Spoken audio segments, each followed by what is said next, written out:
What is up, folks? Welcome back to another episode of The Digital Grower with me, Professor EXP. I hope everyone's doing well. It feels like it's been forever since I streamed, even though it's been a week. I didn't stream Friday, didn't stream Saturday for reasons that, hey, Tropical, what's going on? For reasons, personal reasons. I had to take some personal days. Actually, on Friday, my kids were sick. I had sick kids, not COVID, although, just found out that one of my kids is a close contact with someone who has COVID at her school, but she is vaccinated. Not that one, this one. As a result of being vaccinated, she does not have to, go through the thing, do the stuff, have the be at home, be stuck here for 2 weeks until she gets tested. We might get her tested anyway, but they actually do testing in my daughter's school. So that's pretty cool. Yeah, but no, Friday was a sick kid day, and Saturday was sick Gary day. Need a mental health day. Last week was a mental health week of sorts. So trying to get back into the saddle. And I was like, do I want to stream? Do I really want to stream? And then I thought, well, if you don't stream, what are you going to do? I think it's a fair question every streamer asks themselves. Friday was in office and Saturday was nap time for me. Yeah, I took a lot of naps. I went in between taking naps, Tropical, and not being able to sleep. So there's that kind of, I'm doing Trump hands now. It's that kind of continuum. All I want to do is sleep. I can't sleep. And not being able to sleep provides certain opportunities to, it is the dialectic, right? It's the opposites. And so not being able to sleep presents some interesting opportunities when you're lying awake at 3 a.m. I'm like, I would like to read a book. What books are available? So I started reading a book about Bobby Fischer and Boris Spassky, as one does. Because why not? Because I've been getting way into chess. For a variety of reasons. I mean, I go through these periods of I want to learn something new, and I've always wanted to learn, really dig into chess for some reason, because I always feared not being able to do it. So I was like, well, I think it's a good time. So I've been digging into chess, and I knew about Bobby Fischer and Boris Spassky when they played against each other in Reykjavik, Iceland. The enigmatic Bobby Fischer. And Boris Spassky's life actually turns out to be pretty damn interesting too. So, not being able to fall asleep has its advantages. So yeah, that was me. So napping is great unless that's all you want to do. Staying awake is great unless you don't want to do that either. Both of those things are great until they're not. And then they're not great anymore. I think that's a good life lesson. Oh, my topic is not changed. Let me change my topic. I always forget stuff like this. Getting back to work. So yeah, getting back to work has dual meanings. I'm trying to get back into streaming. I'm not going to be able to stream on Friday because I have to go set up a bike race that's going to take place in a rainstorm that no one is showing up to. So that's awesome. So I won't be streaming on Friday, but I am gonna try to stream on Saturday. Because I think it's one of the things that a lot of streamers go through, and this is just me kind of talking out my therapy to Tropical apparently, is, so you're welcome, Tropical. This is your entertainment value right here. This is exactly what you signed up for. So one of the things that you think about with streaming, at least I think about, is what is it that you want to, what is this for you? Like, what are we using this for? What value does it have, not only to others, but to yourself?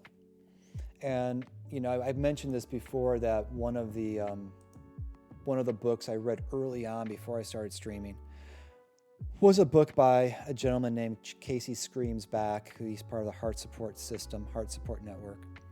And the title of the book is "You Are Not Your Stream." And I have to go back and revisit it because it's been like a year since I've read it, a little under a year. It'll be a year in December since I read it, so almost a year.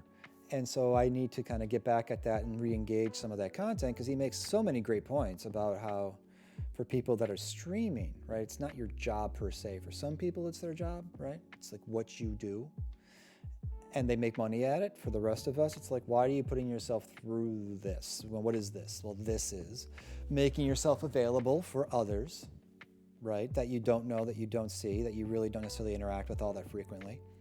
Making yourself vulnerable in the process by, streaming to nobody, streaming to one person, saying something that doesn't make sense. Yeah, streaming fatigue. And, it's a lot of jobs. Again, streaming is not a job.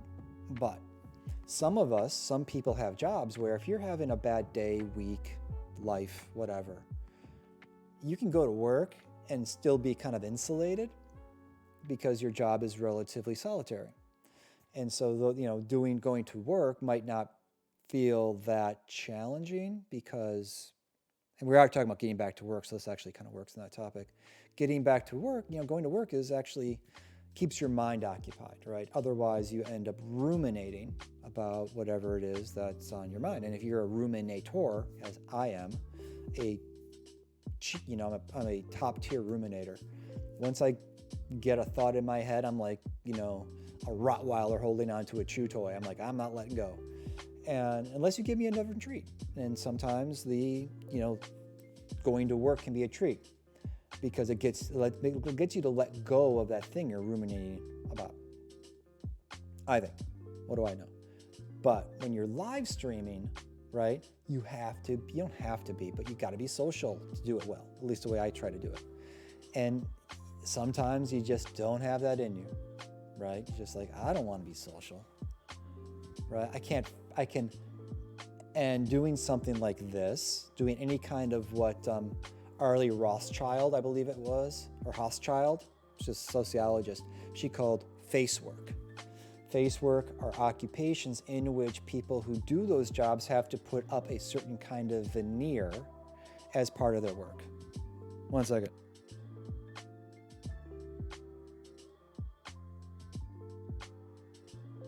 I gotta take this, folks. 1 second. Hello?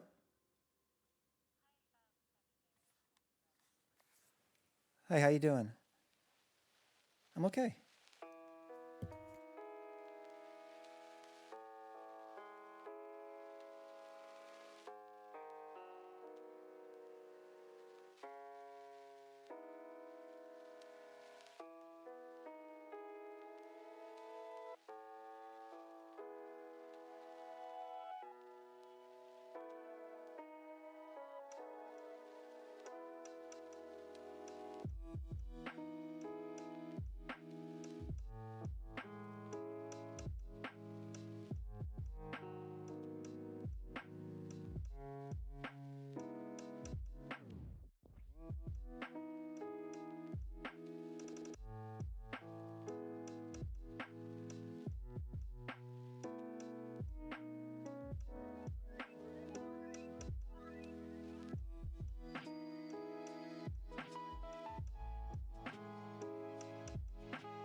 Sorry, folks. Yeah, I had to take that. That was a work call for a court case I was working on. So, anywho, what was I talking about? Yeah, the rumination piece. So, with streaming, there's this element of getting outside your head if you can engage with people socially. And a lot of jobs have face work, and the face work can just be so exhausting, right? The face work can just be so exhausting if you have to do it. Now, what kind of jobs have face work? Well, so many. If you're a service staff, if you're a food server, you got to present a certain kind of self, a certain kind of emotional self. If you're a flight attendant, if you are, any kind of front office kind of job, even to some extent, a professor, a teacher, there is a certain amount of face work you have to do in order to feel like you are performing the task in the ways that are expected. A lot of people don't have the luxury of not doing that. In her research, Arlie Hochschild was focusing mostly on women, that women tend to be in jobs that require face work, where they have to subjugate their current emotional state to some other presentation of self, as Irving Goffman would say, who's a sociologist, some presentation of self where they would have to be other than how they are feeling. Now, to a certain extent, we all do this, right? We have to be other than how we're feeling. Just part of life. We can't always portray when we're out in public or even in our families how it is we're feeling at that particular time. You are not what? I am not. This is my flaw. Yes, you are. I don't know what you are, but you are tropical. I don't know what you're not. Yeah, so the idea of doing face work is a challenge. And with streaming, at least for me in the past couple times that I didn't stream, the challenge of doing the face work was pretty significant. There's like no way I could do the face work. I couldn't pretend and project a version of self that I wasn't feeling at that time. Oh, you cannot show another persona.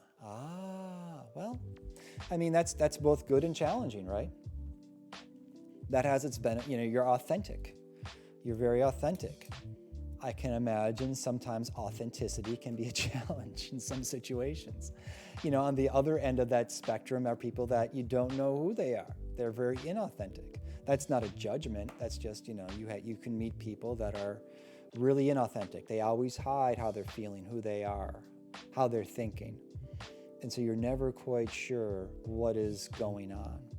Versus people that are totally authentic, you know exactly what's going on. Maybe sometimes that gets in the way. I don't know. And then in between all of that, it's like juggling. What do we present? What do we make available? And what do we withhold? And what opportunities do we have for one or the other? That becomes the question, right? And so that's just something to think about. That's something I've been thinking about is what is the challenge in this to do that kind of work? When I'm teaching, I really don't have to pretend all that much. I can pretend a little bit if I'm in front of the classroom because there's a power differential, right? Students, I try to do the job I do well, to be pleasant, not be angry. If I'm in a bad mood, I'm not going to bring that into the classroom. If I'm sad, I'm not going to bring that into the classroom. So I got to do a certain amount of performative work, but it's also work that is relative to that role, right? So the role of teacher does not have as part of it, and I'm just riffing here, the work as teacher does not have as part of it this expectation that I give of myself openly. It's a relatively defined space in which I have to operate. My job is to do a certain kind of professional job by disseminating my information that's relevant to the materials I'm covering, et cetera, et cetera. Streaming is kind of like this nebulous area, right? Because for a lot of streaming, part of the attraction, I think, is unless I'm like playing a game. If I'm playing a game, it becomes about me as a game player performing that role. Apart from me sharing, if I am like a just chatting stream, there's a certain expectation, I think, on behalf of the viewers to get access, right? To tap into what's going on with a person in their life. And That's how I've run my stream. I know a lot of people that do. And so then, like, to pretend that everything's great when it's not, right? That inauthenticness gets in the way of connecting in the stream, and that becomes further work and a further burden. And then it's just like, yeah, it's just not the right time. And so that's a long exposition of me speaking out loud and processing of why I didn't stream on really Friday and Saturday. It just was like that bridge too far, right? To do the face work necessary to engage folks, you know?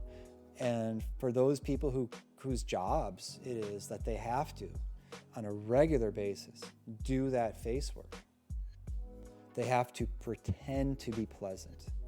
They have to pretend to be happy. They have to pretend not to have issues going on. In some ways, we might call that professionalism. But in other ways, you want to be who you feel. And it's interesting, and this is like a total aside. I'm just kind of riffing here, as I normally do here at the Digital Agora.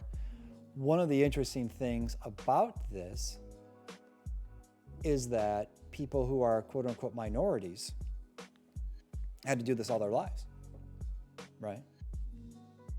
They have to do, this is like what they have to do. If you look at W.E.B. Du Bois, sociologist, the souls of black folks, and this idea of double consciousness, of putting on a front, right? Chris Rock has a great riff about this, about, this putting on a face, putting on a persona, acting one way to, like I think it was his father or grandfather, acting one way to white people, but then otherwise having to act another way. So minority groups, okay, especially African American or Black Americans, frequently have to be in a position to do this performative work. Women frequently have to be in a position to do this performative work, whether it's at the job, in social environments, with the family, right? And that's just exhausting. If what you have to do is performative work to get back to work, that's a huge challenge.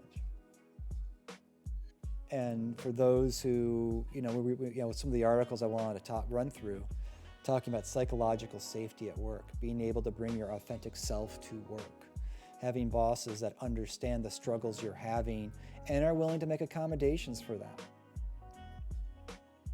right? The idea of the great resignation right now.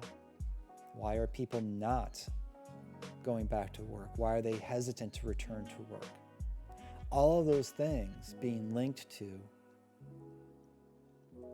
the uncovering of and the realization that work is not a safe place. Now I'm as a streamer, it's like if I don't stream, like really ultimately, who cares? Right? I mean, there's like other streams. People can go find them. I'm not making my living this way. For streamers who make their living this way, it presents a certain kind of challenge. That you always have to be on, you always have to be present, you always have to be available, no matter how you're feeling, and for 10 hours, 8 hours, 6 hours a day. Even if it's 4 hours a day, that's a tough haul. And so for people looking at getting back to work, there's this sense of, how can managers, how can organizational leaders, direct reports or supervisors, right? Or actually supervisors of direct reports, how can they create cultures and environments in which people can feel safe to express how they're doing? And if they can't feel safety, psychological safety in that workplace, and it doesn't mean that, that there's, people can do whatever they want and there's no responsibilities and no structure and no job specifications that people have to work to. No, but it means is that when people are in positions where they are vulnerable and need help,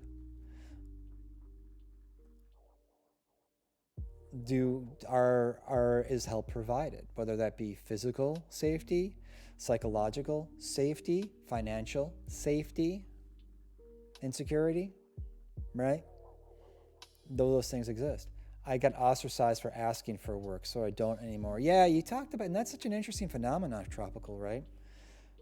And it goes to your psychological safety. It goes to your psychological needs.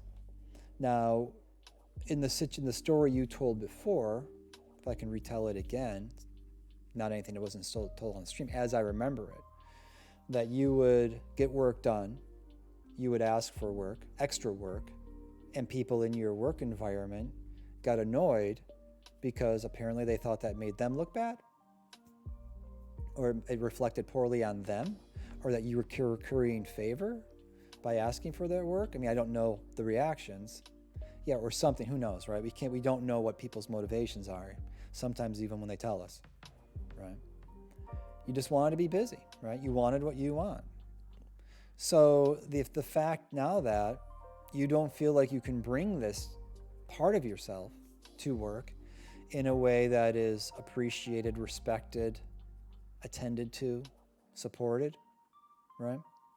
Conversely, if someone comes to a boss and says, look, I'm really going through some stuff right now, whether it's personal, social, cultural, the news is overwhelming, right? I need to have a little bit less work right now. I need to have less work. Okay, does that person just get fired to hire someone else who doesn't have those issues? And what kind of statement does that make for a work environment? Oh, well, you are useful. Are you kidding me, Tropical? Oh my God. And I think it's such a powerful statement, right? I want to feel useful. Don't we all want to feel useful? I think we do. I think very often we want to feel useful. We want to feel, if not special, but essential as part of life, right? That we matter, that our presence there matters, wherever there is. And I actually developed a keynote presentation and consulting framework around this that hopefully is going to be launched really soon. Been working hard on that. That the gifts we bring, right? The gifts we bring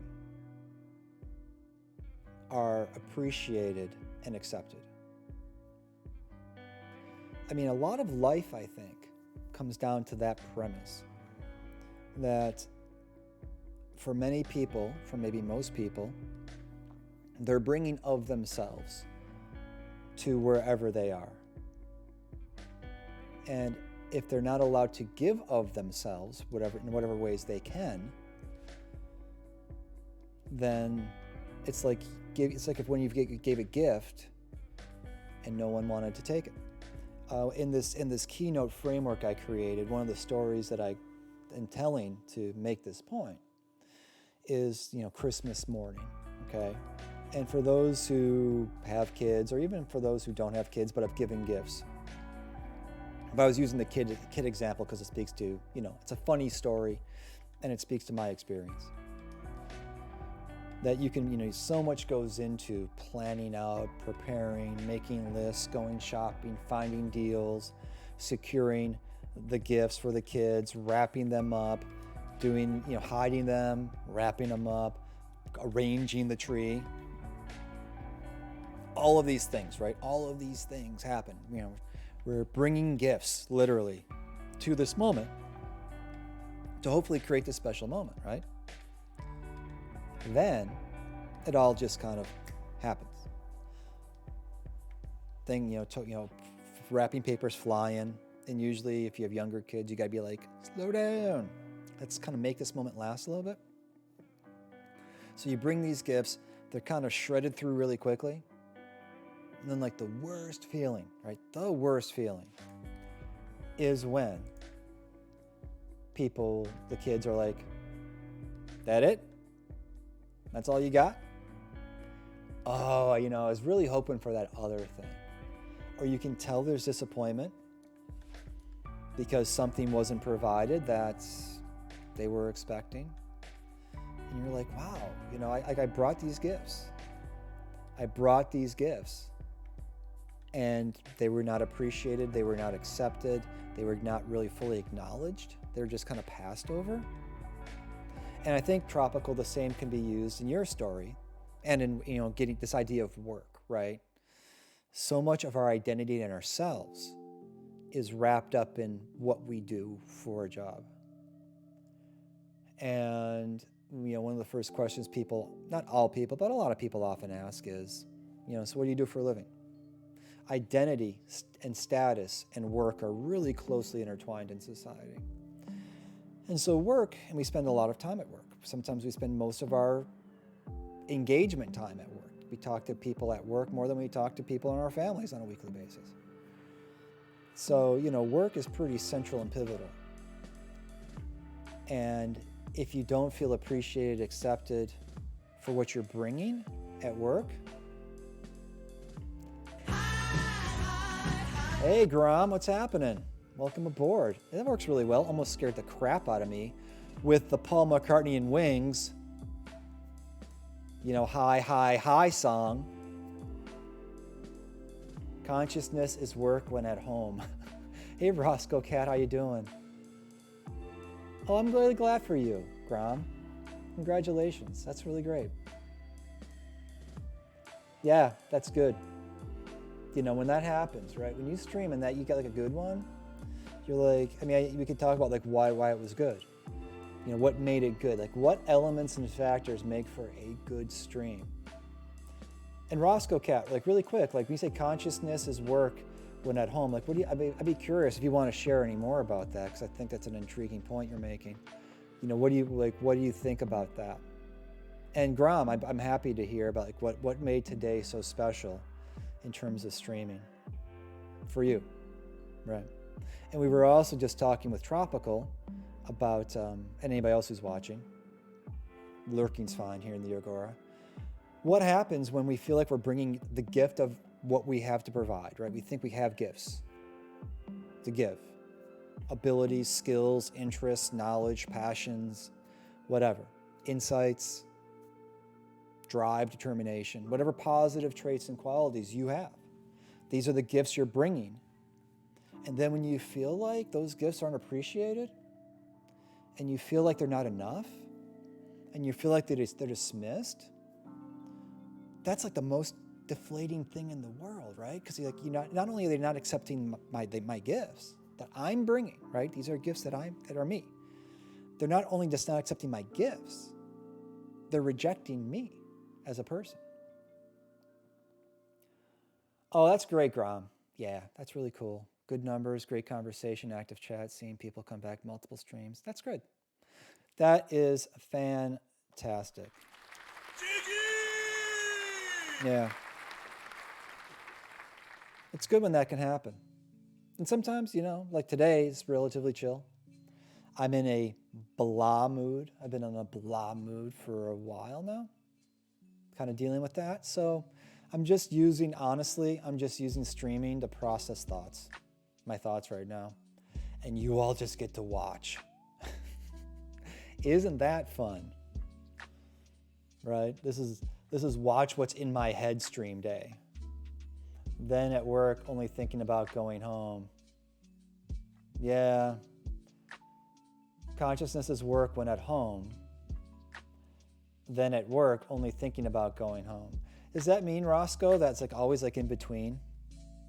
Never feeling fully in one place? That when I'm at home, it's work. And then when I'm at work, I'm thinking about home. And I'm never really feeling connected to either spot?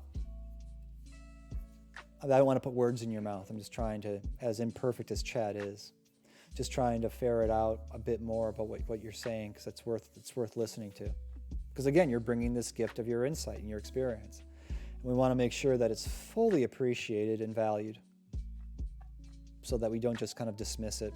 Especially like, one of the nice things about like a stream, a chat that's not so active, is that we have the time and the space to, slow down. I talked about before this book, it's on my shelf someplace, in praise of slowness. Sometimes slowing it down a little bit is really helpful too. Yeah, so giving of gifts, appreciating gifts, with you with you, Tropical. Feeling useful. I want to be busy. I want to work. I want to contribute. I want to feel like I'm being part of something, and that my presence and place here matters. And if I can't feel that, where? At work? If I can't feel it in a relationship? If I can't feel it at home? If I can't feel it in streaming? Right? That's a really hard thing to wrestle with. Really hard, at least for me. I think for most people. And when Casey Screams Back was talking in his book, You Are Not Your Stream, if I remember correctly, like I said, it's been a minute since I've read it, that there were a lot of those kinds of elements, those kinds of themes about how we can't just reduce ourselves and our worth and our value to these numbers. How many followers, how many viewers, how many subscribers, how many raids, hosts, whatever. And so for me, it's like taking a mental health week on Friday and Saturday from streaming, because I just wouldn't have been into it. And then today, deciding, I was like on the edge. I'm like, do I want to stream? Do I not want to stream? Does anybody care if I stream or don't stream? Like, what does it matter? I was like, well, stream. You have friends here. You need to get out of your own head a little bit. Talked about that yesterday when talking about mental health. Due to my depression, I feel outside of society, so I very much yearn for feeling productive, which is kind of weird because I desire productivity, even within exploitative capitalism. Yeah, I mean, it's not just for capitalism's sake. It's for the connection. It could be in anything. It could be in any economic system. We all want to be useful. Not everybody, obviously, but most of us just want to be useful and feel like we're contributing to the success of something greater than ourselves. But I think it's part of people's need for cooperation. Yeah, Grum, totally. I mean, I totally think that. Check out the big brain on Brad. And I think that there's a lot of research that would show that. And yeah, I suffer from depression. I've been in a wicked depressive state for the past week. Really bad. Really bad. And when you get into that cycle, it's really challenging. And so that's why with the streaming thing, it's like Saturday, I'm like, I just can't. I cannot. It's just not going to happen. I can't face people. Even though I can't literally face you, I can't face the engagement and interaction. I got to shut down and shut out. And to some respects, that's a good strategy. Not to overwhelm yourself with what can seem like or feel like the avalanche of social obligation that comes with engaging with people. It's it's just too much. I'm just not there. Now again, Graham, you weren't here, but I was talking about with some people's jobs, right? Some people's work, they literally can't do that. They gotta show up. They gotta suppress how they're feeling. And they got to perform what's called face work. They got to put on a face. They got to make people believe that they're happy.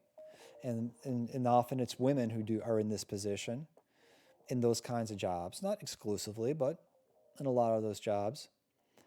And if you have to do that, it's exhausting.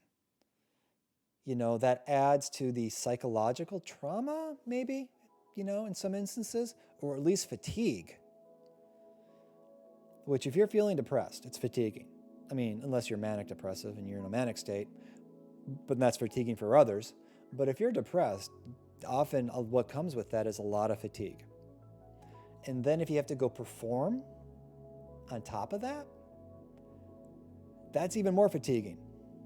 So now you're fatigued by the performance of not being fatigued, which makes you more fatigued. And so then you're even more really fatigued. What do you do with that?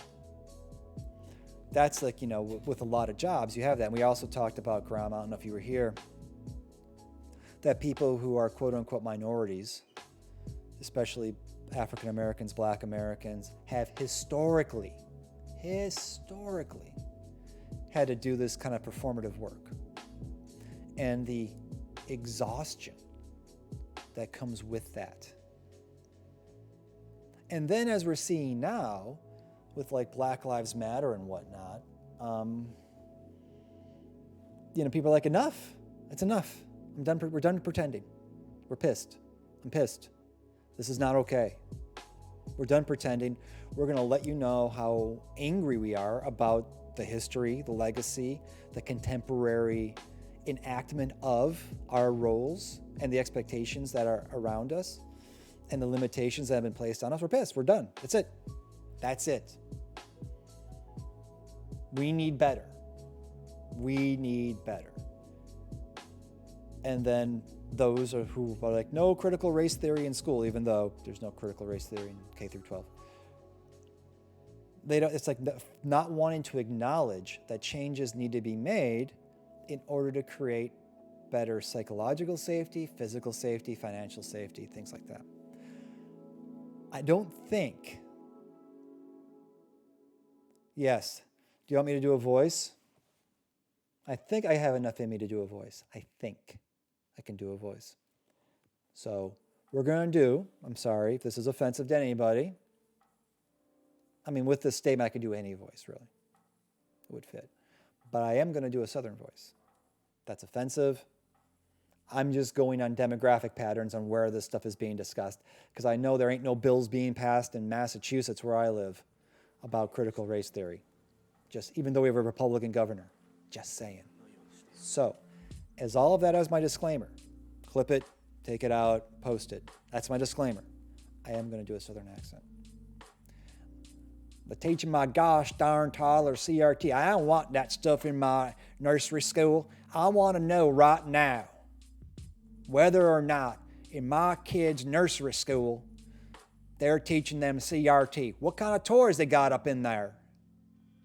I saw something that was there about something to do with, a cotton gin or some kind of thing.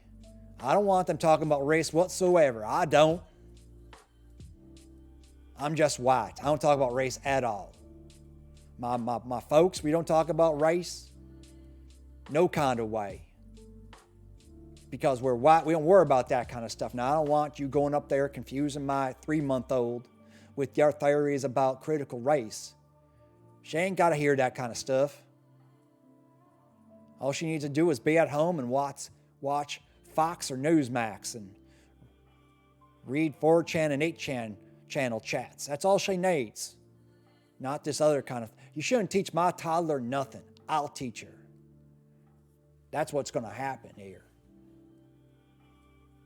I don't want a homeschooler because I don't want to deal with her all the time. But so you babysit her, but I don't want her taught nothing. Don't confuse her now.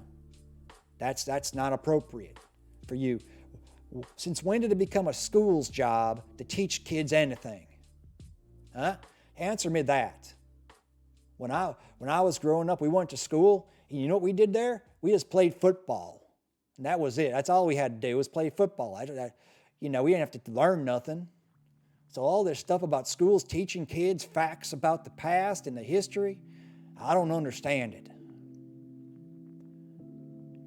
That's right. Oh, yeah, OAN. We watch OAN, although sometimes, I don't know, they got some people on there with some pretty funny ideas. They better watch themselves, or else we're going to go to some other news channel that doesn't yet exist and yet is even more extreme than that one. So I don't, your teachers with your books. My kid don't need no books. Why do you need a book for? You know what my pappy used to use the book for? For giving me a whooping. That's what the book was used, and that book was the Bible.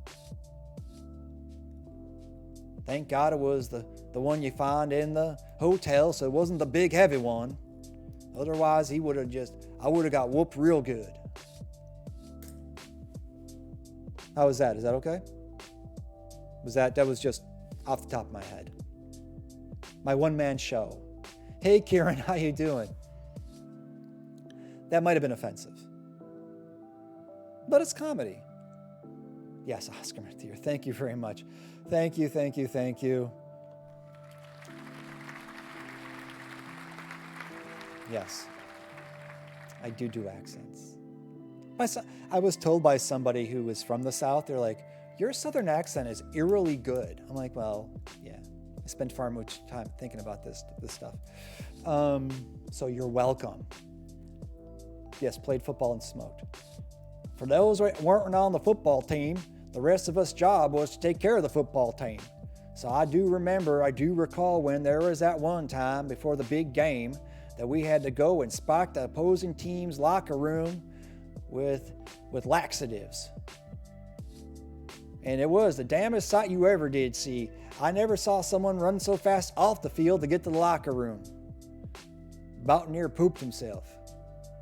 We still lost the game, but we had a pretty good time, I will tell you that. It was a hell of a clean up, though. There was a god-awful mess in the opponent's locker room. I don't know if they were celebrating or pooping or celebrating and pooping. I don't know what was going on, but it was a frightful scene to take in.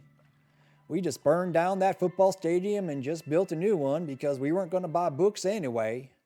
So there ain't no use in using the school budget for anything else in a big football stadium, and no one wanted to clean it up, especially after, we lost.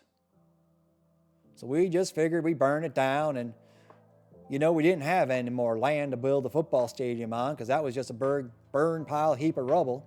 So we just took down part of the school for it. Not the gym. You needed that to train. I think it was the science part, because you don't need science. All them facts about evolution and the cosmos and the solar system. Why you need that for? You don't need that. That just confuses you. So we just tore down the science labs and put the new football stadium there. Not like it's more than the bleachers. Yeah, exactly right. It went up like you wouldn't believe. I mean, it makes sense because you can light manure on fire. So there was a lot of manure from people from that opposing team once we spiked their Gatorade with them laxatives, and yeah, there was enough poop. It burned pretty good. We were kind of worried that it'd be so wet that it wouldn't catch, but with a little bit of kindling, went up no problem. So yeah. See, if I wasn't streaming today, you would have missed that. And I wouldn't have done that. That would have been sad. The social science part, right. I can't do this stuff in class for obvious reasons. Oh, come on. We're just joking here. We're just doing voices to joke. Everyone calm down. It's okay. I'm sure that never happened in real life. I'm an actor playing a character. That's it. It's okay. We can do other characters. You can throw them in there. We'll do other characters later on. So yeah, I don't know how I even got on that. Gosh, Grom, you're to blame. If someone looks back at this and it's like, what the hell? Why did that happen? What? Who? What? Why? What? Grom said, they teaching my gosh darn toddler CRT. That caused this other thing. So you're to blame. Hey, Ellie. Alerts again didn't work? What alerts? In your stream, Allie, or my stream? I think my alerts should be working. Are my alerts working? Yes, take the blame. You can't disparage social groups. I didn't see an alert.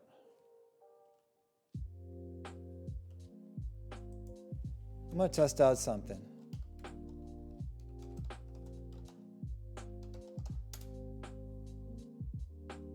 Okay, that worked.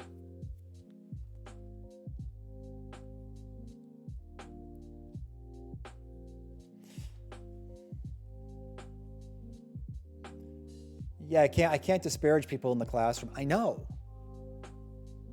And look.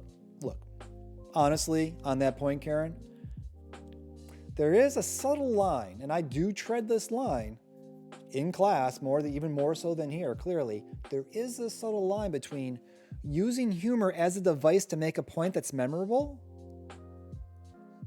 and to create an environment in which people feel safe to share, and just being an ass. I mean, there is that line, and sometimes it's hard to tread.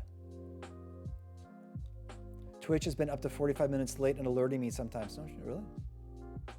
Oh, me coming on? Oh. Yeah, I'm kind of an ass too, Grom. I mean, I've toned it down quite a bit, believe it or not. I have problems. I got issues. Often they involve anger. So, and exceedingly quick wit that allows me to provide just this great entertainment value on a live stream. Why deprive the world of it?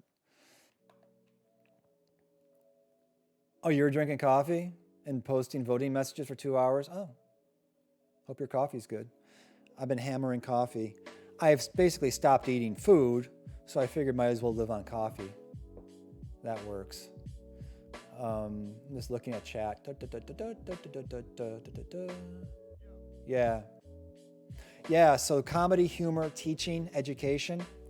We can do a whole stream on it. I was supposed to write a chapter on that, but of course I didn't because I suck. I couldn't get my bleep together. I still got to do that. Did you ever look at like all the stuff you didn't do and be like, what kind of loser am I? That's been on my mind a lot. I should have streamed on that. That would have been a good stream. That would have been good content. Good topic line. Why I'm a failure. That could have been easily 6 hours of material. I may not have felt good afterwards, but it would have been entertaining as hell. My feelings are the only things I keep track of. Dude, right? There's an app for that? Karen, you do programming stuff. Don't you make an app? Yeah, what would we call the app? Fail? Keep track of your failures? There's a great scene from, I don't know if I can find it. There's a great movie called Breaking Away. Clip. Fail. Is this it? That's not it. No. There's a great clip in the movie Breaking Away where one of the characters is like, my dad likes it when I fail because he can give me, support and comfort. So he's like, so his birthday's coming up. Maybe I'll try something else to fail at. I should. The reasons I suck. Or try again. Yeah. I mean, honestly, right? I mean, obviously, I'm not the only one who feels this way. Am I centered? I feel like I'm not centered. Is that more centered? I don't know. Obviously, I'm not the only one to feel this way, but I think I'm pretty good at it. So, and if you can't sleep at night, it's a fantastic way. The nighttime when you can't sleep and everyone else is asleep is a perfect time to go through a list of your failures. I mean, it's just ideal, I think, because you can just sit there and go, wow, let's run through things. And that will keep your mind occupied for quite a bit of time. An app might just make it easier. Okay. And I do wonder, honestly, Kieran, I mean, we're in Tropical, we're kind of knocking this around, but I do wonder if there's value, therapeutic value, in making a list of failures. It might seem counterintuitive, and the reason I ask about that is I have a friend. I actually reached out to somebody. Hey, go get foodstuffs. Well, I do wonder. So this is what I'm talking about, Tropical. I actually reached out to a friend of mine, a recovery friend of mine. I'm not in AA, all right, but I was in Al-Anon. I should go back. I might go back. And I was hanging out with him. I reached out to him. I'm like, dude, I need to talk to somebody. I need to, connect. I need to have some time to, do like the kind of sponsor thing where we walk and talk, because I got some stuff to get off my head. And one of the things that he was talking about, is this it? I'm trying to look for a good one. Let me see here. Oh, that's an awful one. 1 second. I'm looking for a good example of it. I'm not seeing the one I found before. This is it? This works. She's like, what you should really do is a fear inventory. I'm like, what the hell's a fear inventory? My therapist would love a list like that, give them points to attack, and point out that all those failures are blown out of proportion, right? And I think that's the point, right? So, okay, my friend, who's a recovery guy, he's a 12-step guy from AA and from Al-Anon. He's like, step 4, right? So if you think about 12 steps, if I typed in 4th step, it's a fearless moral inventory. So if we do the 4th step, where are we at? Where the hell is this? This is AA. I've never been through AA, but I'm looking for what's the freaking 4th step? My books are someplace else. 1 second here. 12 steps. Can I just find the 12 steps, please? Not 12 steps food. God, DuckDuckGo sucks. Step 4. Yeah, so step 4 in the 12 steps is, I believe, we have fearless moral inventory, right? It's been a while since I went through the steps. It's been a while since I've been in a meeting. I need to go back.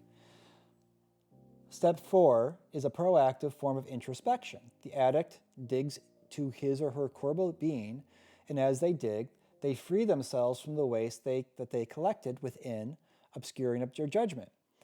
The open space they clear out by making this fearless moral inventory further allows the higher source, higher power, right? Whether it's a God of your understanding or some kind of higher power that you search for support and inspiration, whatever your higher power is. Spoken to about steps 2 and 3 take root. If anything, this is the positive impact of step 4. Oh, look, this one's going into Foucault. Why not? Let me make it a little bit bigger so folks can see it. Interesting. I did not know Foucault went into the 12 steps. I need to check that out. The philosopher Michel Foucault compares this step to a confessional offering the beginning of exoneration, purification, liberation, and salvation. The recovering addict examines past behaviors, seeking the truth about the thoughts and actions that have dominated their thinking or harmed other people in whatever fashion. The big book is like the book for AA. When you go into AA as a 12-step program, the book that you often, or meetings will often read from is called The Big Book, if folks don't know. Again, I've only been to one AA meeting, but having been in a recovery for a long time, 5+ years, clearly it's working really well. It has. I'm better. But the Big Book helps people kind of work through those steps, understand the steps, not just understand the steps, but work the steps to try to stay sober in recovery. The Big Book actually recommends list-making each person or principle which is a source of resentment or violation, along with a list of the events that brought on that resentment. Hey, Read and Rap, I did not get an alert right now that you subscribed. Why did that not work? That's odd. 1 second here. Now you just resubscribed. Thank you so much. And it's not, there must be something slow in Twitch because for some reason my Firebot is working, but I'm not getting alerts. I apologize, but let me do this. The thank you for this. To love somebody the way I love you. That's really odd. I don't know why that is. But thank you, Read and Rap. It's worse than you're consciously aware of your own self-destruction tendencies and still do them, right? And so this is where, doing a list. It could be a list of your resentments. It could be a list of your faults. It could be a list of your failures. It could be a list of your fears. And the idea then would be tropical, not just to make this list to show you how, how much you are right? the point of the list is to then share that list with somebody. In AA, recovery work, a sponsor. In therapy with your therapist. A close friend who's a good listener, right?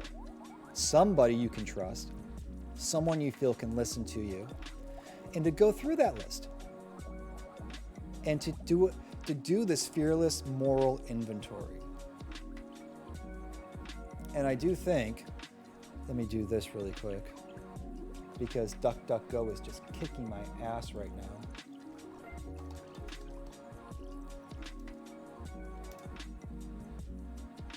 Yeah, thank you. God damn. Fourth step.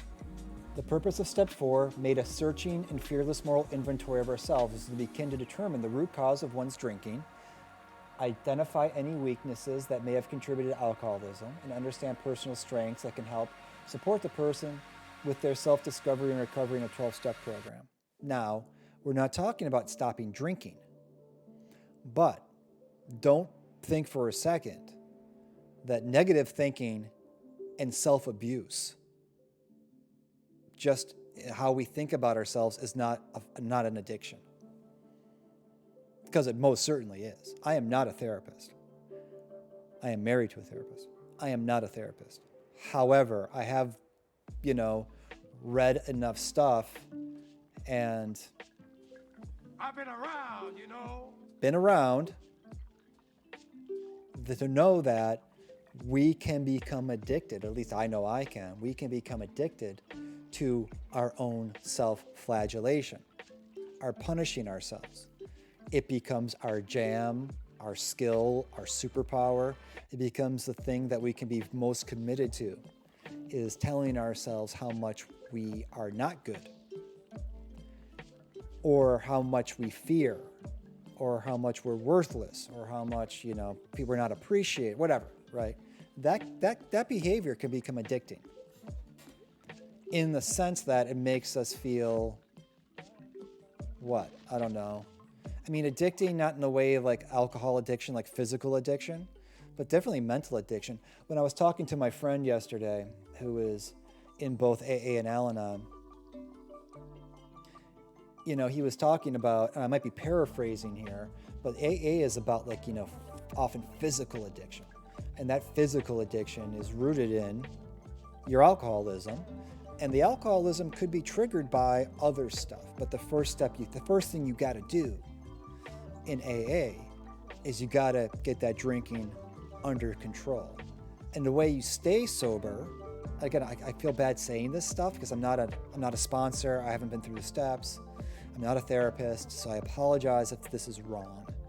But you got to first get that drinking under control, and then how you maintain sobriety is going through the steps, right? Now, when you have with Al-Anon, which is for friends and family members of those who are alcoholics or have other addictions, it's the thing you got to get under control is your head, is your emotions, is your lack of control, or your overextension of trying to control others and really work on yourself. Al-Anon is about working on yourself, right? You've got to look inward. Very similar steps, if not the same steps. Different kind of process and orientation. And it's that look inward, right? To give up controlling others and start worrying about yourself. What can you do to make yourself happy? And doing things like a fear inventory can be really helpful. I do often find myself attracted to artwork and music that reinforces my own self-loathing, right? Yes. Absolutely. Oh, I do that too. Let's find stuff that makes me feel worse, because when I feel worse, I feel more confident in knowing that I'm not good. That's a thing.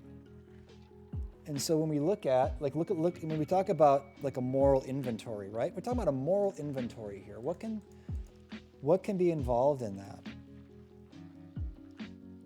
Tendencies towards resentment and anger, fear, pride, self-will, self-pity, guilt and shame, relationships, sex abuse, personal weaknesses and strengths. Remember I talked about assets? Oh, feeling happy because because why would you feel happy? Because you aren't worth happiness. And the other thing, I was speaking for myself, totally speaking for myself. That's all I can speak for. Feeling happy, I was talking to someone the other day. I said, there's a difference between being happy and being made happy. To me, being happy and being made happy. Being happy, to me, reflects a state that you're typically in, right? I am happy.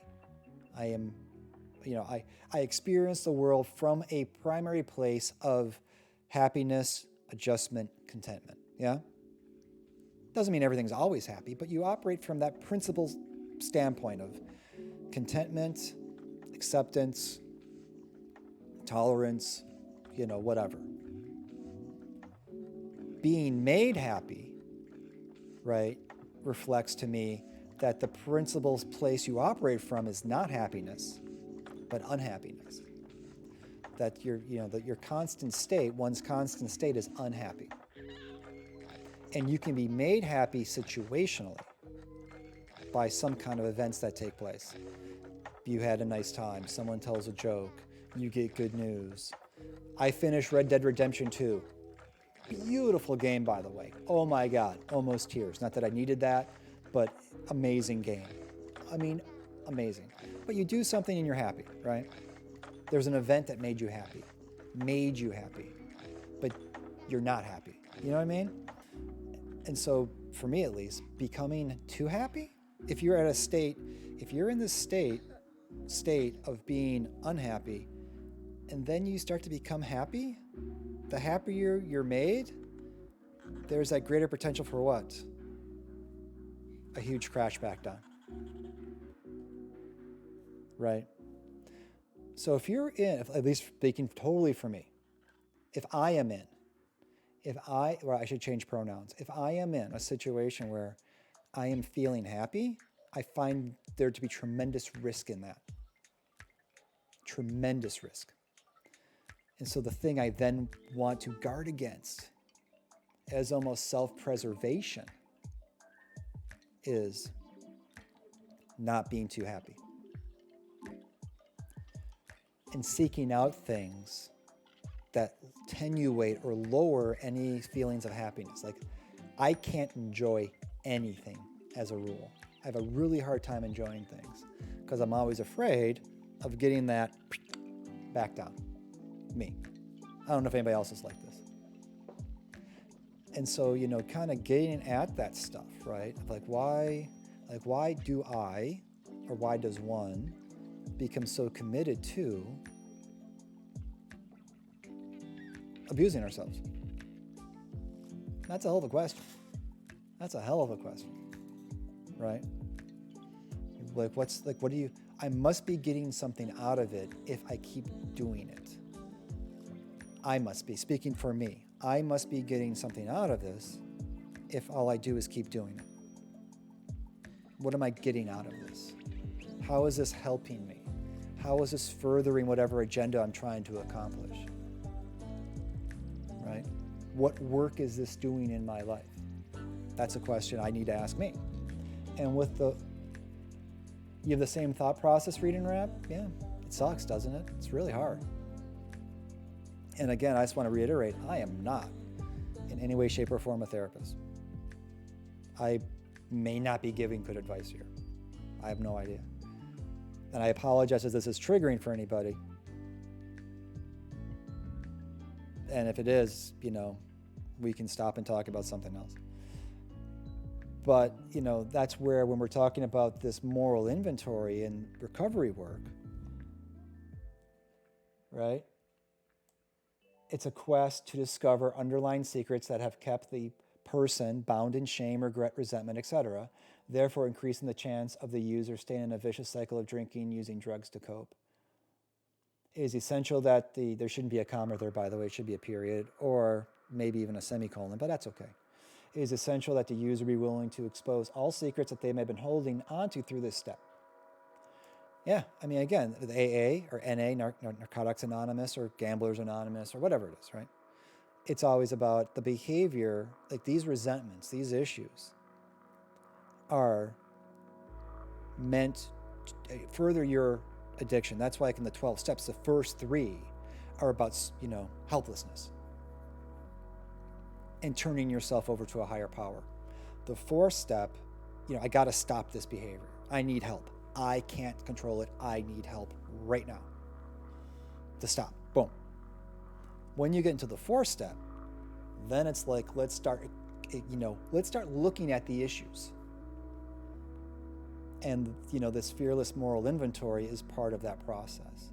Now, when we're talking about a failure list, and I might do this, as we're talking about it, I might do this. Maybe I need to create a list of failures, and maybe things that are bothering me, right? To just keep you up at night, kind of list. Things that I feel like I failed others. I failed myself. I failed others. And I need to let those things go or do something about them, right? Understand that failure is part of life and that everything we do can't be successful, and that the longer we hold on to those things, the worse it's going to be. Not only for us as people, but for everybody else, right? And so when my friend was talking to me about, I'm just going to go back to the Google because, again, DuckDuckGo is just brutal.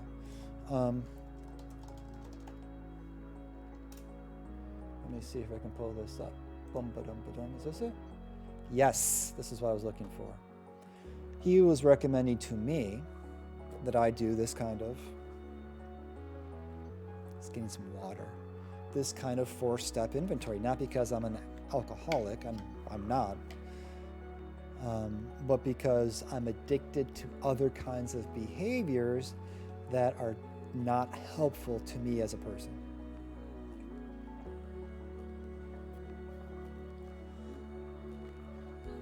And he's like, even though it's not AA stuff, you might find this a useful exercise. Creating a list of resentments, right? Talking with people. And get in the habit of writing every day, even if it's only for 10 minutes. Yeah, all kinds of addictions is right. And, I know people have problems with the 12 steps. I know, with AA, with like the religious nature of AA. Does it have a high success rate or not? Even if you go like to SMART, that's another recovery program, or some other recovery program, there's going to be elements of this in there, right? If you're doing dialectical behavioral therapy, cognitive behavioral therapy, some kind of psychoanalysis, there's going to be some element where you need to do some work, some homework on your own, in which involves writing things down. And by externalizing them in written form, that can help to diffuse the power they have over you and how they can control your life. That's the idea. So it doesn't have to be AA, right? It really doesn't. But the idea of writing, the idea of writing, he was really encouraging to me. And so maybe, what am I talking about all this? Going back to this idea of a fail app, doing it by yourself, right? And this is, I think, is important, Tropical, not to make us feel worse. If you're just doing it by yourself as a way of proving to you that you are horrible, that's not particularly useful.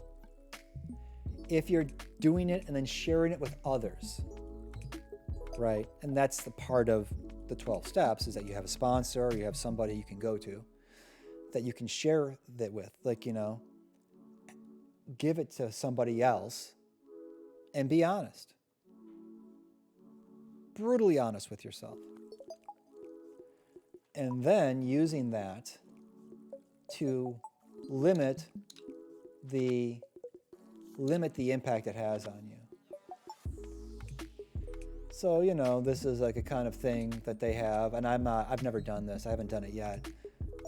But even if it's not this worksheet, even if it's something that's just like, a way of externalizing the issues we have with ourselves, to get the perspective of others in terms of how significant or how bad those things are.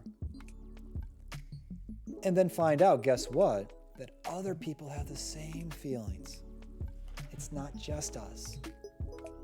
The people that we might feel have it most together might also be those that, quite frankly, struggle with the same things.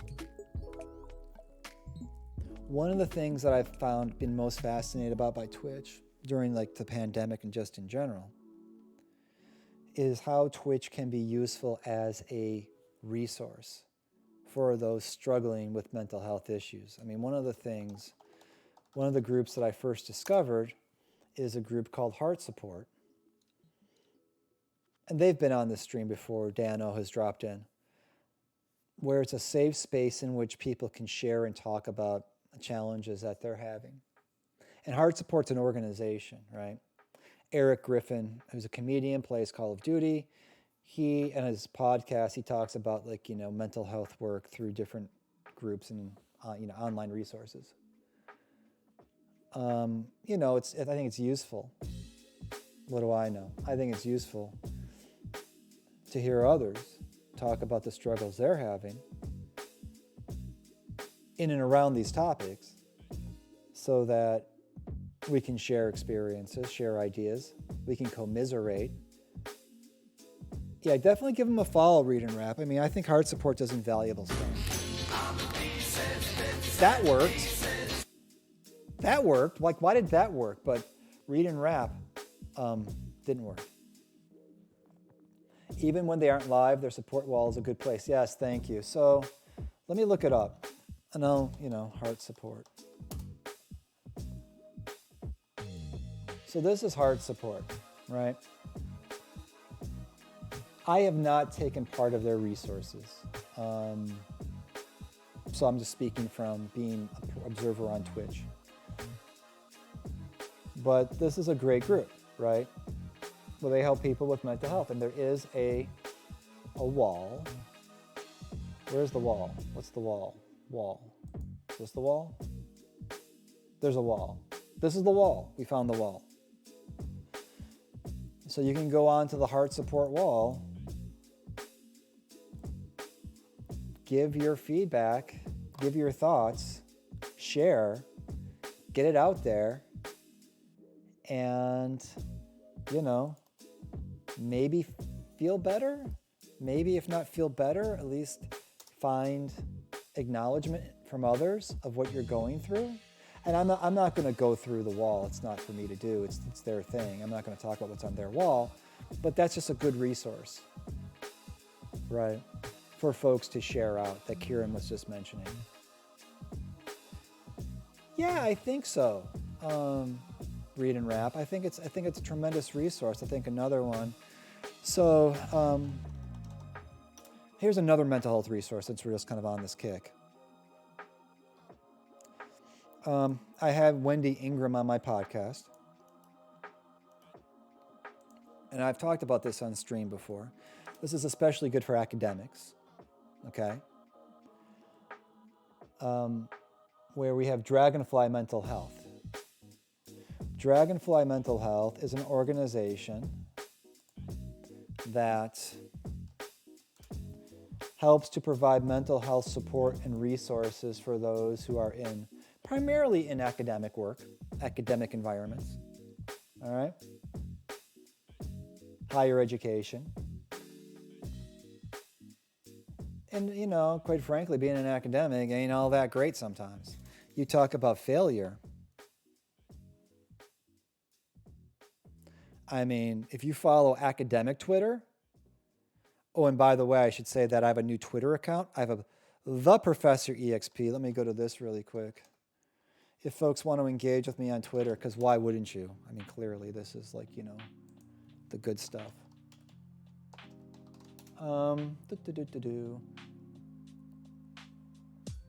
The Professor EXP on Twitter. We know that there's a Professor EXP on Twitter. It's not me. So, academic Twitter is really replete with examples of people feeling like absolute crap, right? Just like, man, I'm useless, worthless. I didn't write the book I wanted to. I didn't get the grant I needed. I submitted a paper and it didn't get accepted. I mean, God damn, is it exhausting. Holy cow. You know, I'm comparing myself to others. Oh, Jesus Christ. It's just brutal. I mean, I have a good friend. I have a really good friend who's like success, like, you know, big shot successful. I'm just like, oh, bloody hell.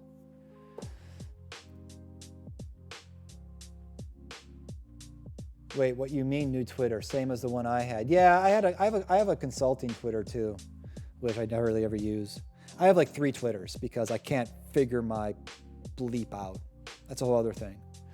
But yeah, the Professor EXP is now like this stream Twitter. And I also have, by the way, folks, because why not? And I'll get to why I suck in a second.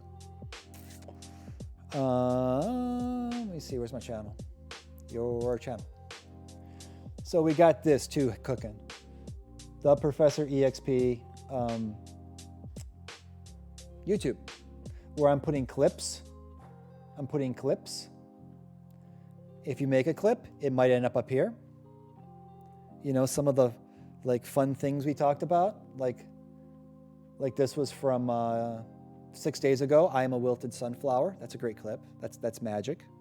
I'm gonna try to populate other stuff on here on my YouTube channel, like other content. Why? I don't know. I really don't. I'm like, is anybody looking at this stuff? Not really. You know, not really. What am I doing this? Am I just, right? This is my thought process. Am I just avoiding taking responsibility for things that I didn't do by doing this other stuff? Is my live streaming a purely avoidance strategy? Where I use it as a way to avoid taking responsibility for failures that I've had and things I didn't complete. Is it, that's 1, 2, is it a way for me to try to feel like I'm special and matter in the eyes of others?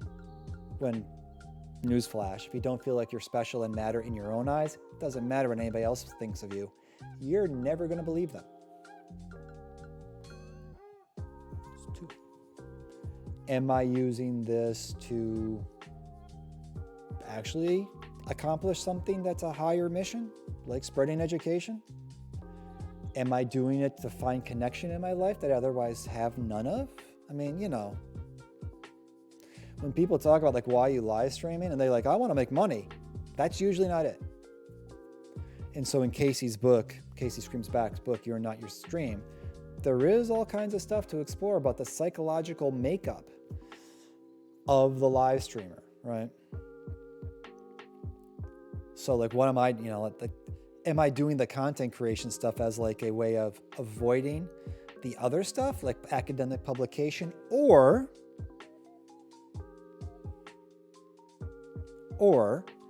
am I doing it because that other stuff don't matter really, and it's not my jam?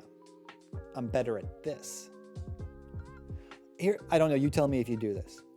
You tell me if you do this. If you do this. If anything that I can do, anybody can do. Anything that other people can do, they're special and I could never do. Right? If I can do it, it must be so easy that anybody can do it. Because otherwise, how could I do it? I did it. Clearly, it's not special because I did it. And as a result, everyone can do it. If someone else does it, right, it's really respectable, really laudable, shows how smart they are. That's an interesting trap to set for yourself, right? That's an interesting trap to set for yourself. Someone's like, oh, you're a really good live streamer. I'm like, no one ever says that. But if the podcast, right? Let's take the podcast, not the live stream. The podcast. 54 episodes. It's getting successful. I'm not making any money at it, whatever. I was like, oh, it's so impressive you have a podcast. I'm like, nah, not really. It's just a podcast. Anybody can do it. I just put on a conference, an academic conference, where in 5 weeks I had to go from an in-person model to an online model and set everything up. It took a hell of a lot of work, a lot of planning, a lot of organization. Many people have said to me, wow, that's amazing you did that. I'm like, no, not really. If you minimize anything that you accomplish, you might have this problem. Well, if privilege gives you access to do, which some of us did not get, then you are special, not attacking just someone. Like, what do you mean by privilege, Tropical? If privilege gives you access to do, like live streaming, which some of us did not get. Do you mean like being in a position of privilege to live stream? I'm just trying to figure out exactly what you mean. Thank you, Read and Rap. Yeah, I don't know, I guess. There I go minimizing again. I think I do a good job. It takes a certain kind of thing to be able to sit here and off the top of your head, blah, blah, blah. I don't know. It's a thing, that's for sure. Not everyone can do it. Is it a valuable thing? Well, that depends on what your definition of value is. Oh, access to do things. Yeah, I guess. Having an academic job is a privilege, for sure. That is a privilege. A lot of people don't have them. I almost didn't have them. So it's a huge privilege to be in a position to be an academic. It also comes with its challenges, and quite frankly, people in increasing numbers, I don't have any data on this, but just from what I've seen, are leaving academia for a better quality of life elsewhere. Because it is so, right? Being in academia can be very, even being like a white-looking male dude, even for me,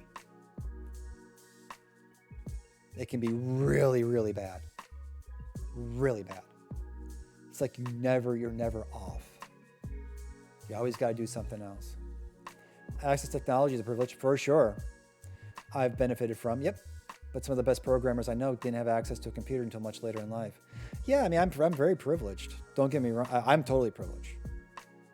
One of the things when I talk about privilege, like white privilege or male privilege, is I start with me. I never say, you people are privileged. I'm privileged. And let's look at all the way I am privileged and all the ways I've benefited from that privilege. Now, I would say, I don't want to get too off a track of this other stuff, but just for 1 second, I would say, and I'm saying it, that privilege, what am I trying to say? Privilege is not inherently bad. Privilege is not inherently bad. It's a thing that exists. And it exists in situations. It exists in social systems. Depending upon the situation or the social system, that privilege can take on different forms. Wealth, status, job, hierarchy, your job where you work, gender, sexual orientation, age, race, ethnicity, religion, Different things can make you privileged in different situations. Just depends on the situation. Now, in a systemic way, from a social system, it's relatively predictable what is going to be privileged, because what's going to be privileged is based on the traditional levers of power in that system. So in the United States, white, male, Protestant, wealth, bam, bam, bam, bam, all privileged, right? Doesn't mean everybody who's white and male, Protestant, is successful.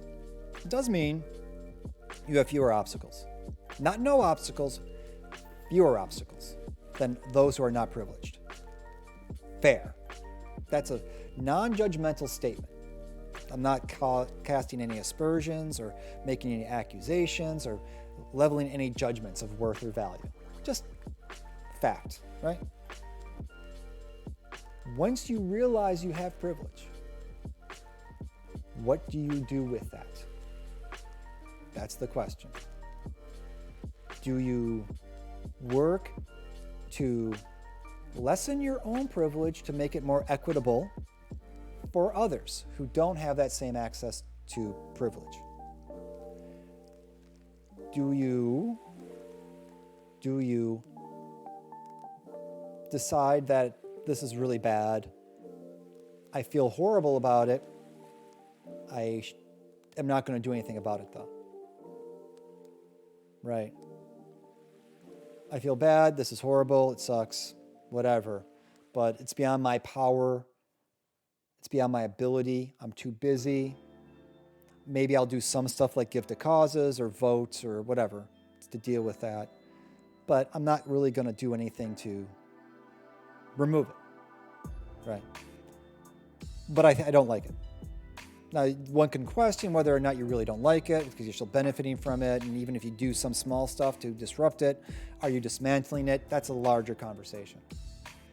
3, you might be like, yeah, well, let's just say 3, you refuse to acknowledge it. No, I don't have privilege. I'm not privileged at all. You ignore it, right? If I ignore it, it doesn't exist, it's not there, I don't have to do anything about it. Maybe you ignore it. Doesn't exist.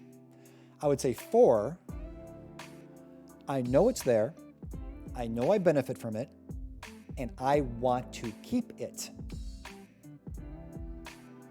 And I'm going to work for its preservation for as long as possible. Now, that's a choice. Those 4 things are choices. I acknowledge it and am working to dismantle it. I acknowledge it, and maybe I'm just trying to disrupt it. I refuse to acknowledge it and ignore it, which is perpetuating it. Or I acknowledge it, but I will not do anything to dismantle, disrupt. I want to preserve it. And that's a choice people have to make.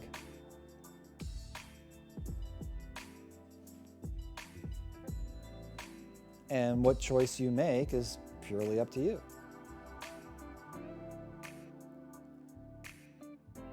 Right? Chat has taken a turn.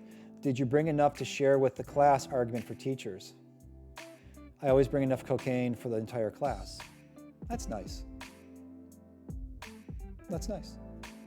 I'm sure you are popular.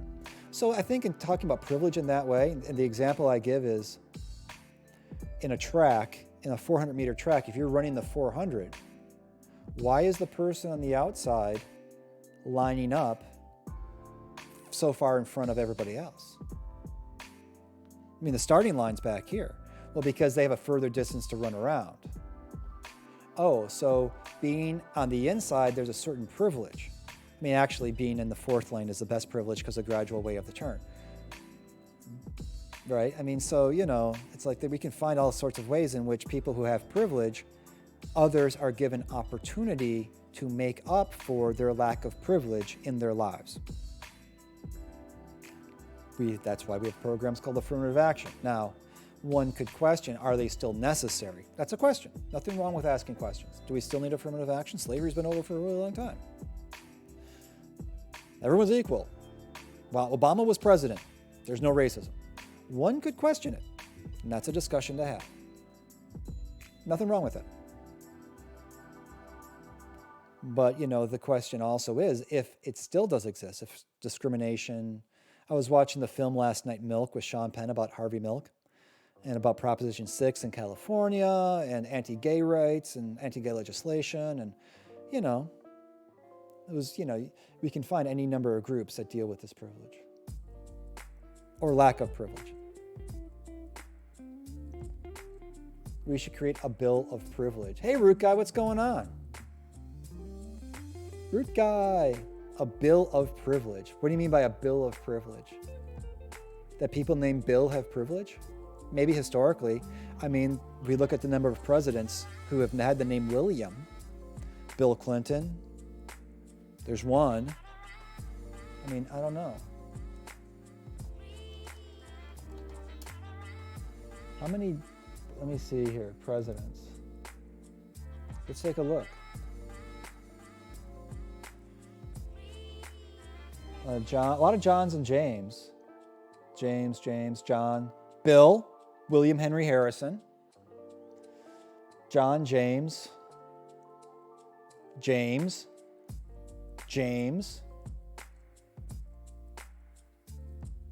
How did Grover Cleveland get elected twice? Why don't I know about this? Like, how did this happen? Does anybody have any idea?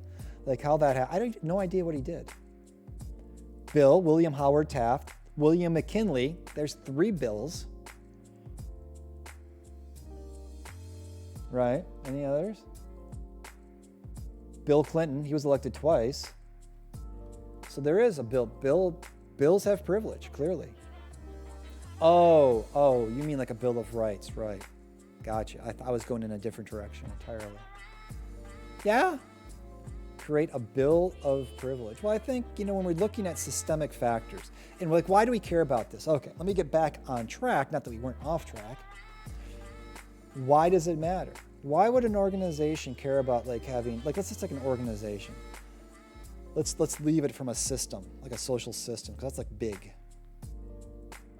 I'm going to bring everything back around. You watch. This is how the magic happens.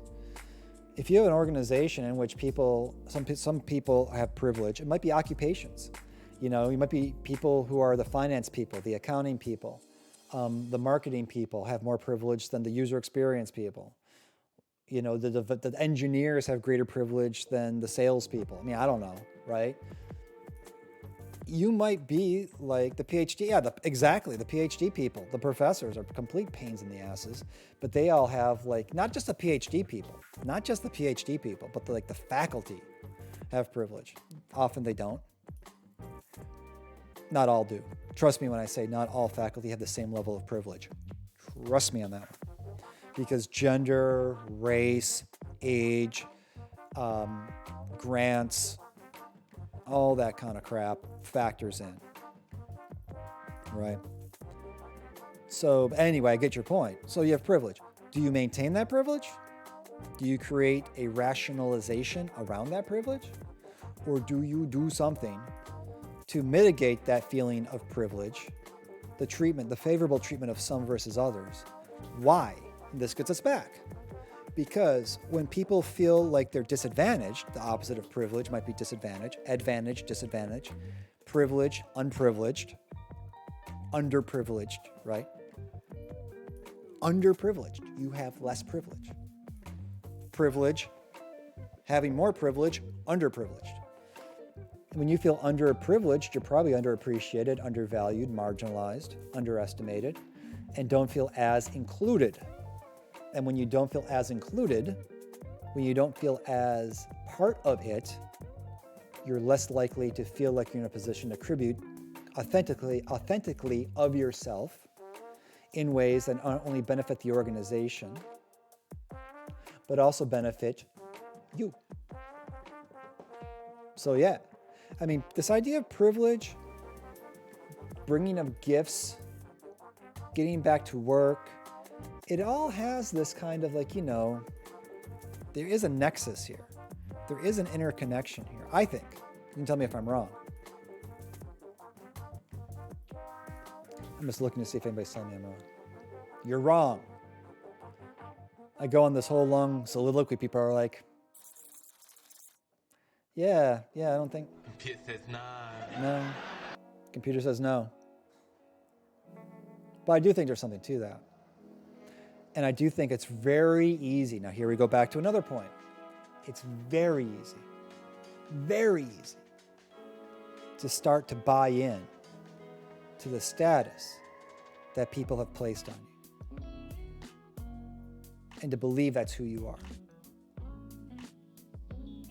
Now, some of us are already primed that way, right? For whatever childhood trauma we had, whatever we grew up with, whatever kind of thing happening in our brains might kind of make us triggered by that. It might not be much work for others to get us to think we're less than. And so if all the messages around you are that you are less than, for some of us, or many of us, that might be a welcome message that we are all too ready to believe? Yes, tell me. Keep it coming. Keep it coming. Let me know. Yes, give me all the self-negative talk. All of it. And then it gets really easy to get, at least for me, to get caught in that trap. Hell, I can't accept when people give me compliments. If you give me an insult, usually I'm like, thank you very much. That's how my brain works. Unless I, or I can just tip the other way and just get angry. Just be like, you know what? You can go yourself. It's a nice face, isn't it? You know why that's there? This is a little tip. And the reason why I pared down the background is I'm going to be painting that wall. I couldn't paint that wall this weekend because I was in a catatonic state. But maybe next weekend I can get at it. But I have a bike race and it's Halloween. I might not get at it. But that wall is going to be a different color. But yeah, the vase is hiding something. It's hiding the phone jack.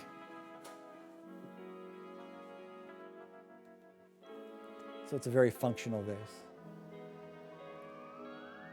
It's hiding my privilege? Yeah, I don't know. We got a landline. Is that privilege or is that just boomer stuff?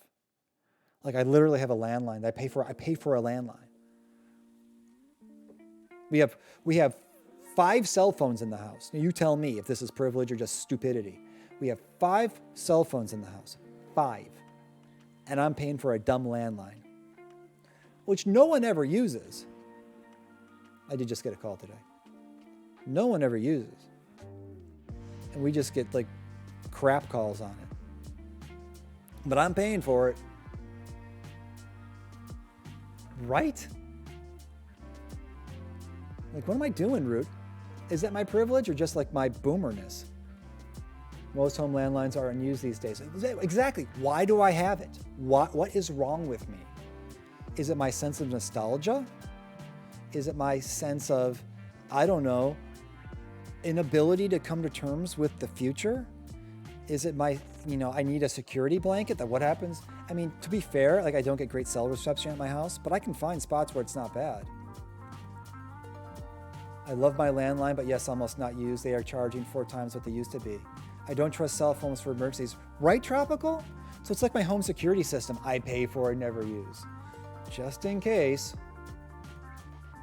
So the vase might be hiding my privilege, or it might be hiding my shame over having a landline. I don't have emergencies, I create them, then you wouldn't need a landline. It would serve no purpose for you. Now the people you're creating, unless you're creating emergencies for yourself, which might fall into line with the topics we're talking about today, right? How do we create our own emergency? How do we create our own chaos? How do we invite disruption into our lives? There's a topic. Then you would need a landline for yourself. But if you're creating emergencies for others, then you wouldn't need a landline. And if the emergencies you're creating for others are people in your home, you probably wouldn't want them to have a landline anyway. I wish more houses were wired with Ethernet. Yeah, right? That would make life easier. Flipping modems. Yes. Yes, yes, yes. More Ethernet. I saw the original Ethernet, by the way. Can I find a picture of that?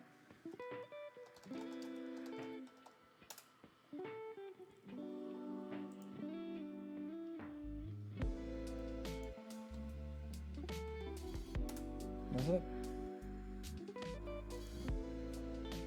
Yeah, so I went, this is a thing. I'm not making this up.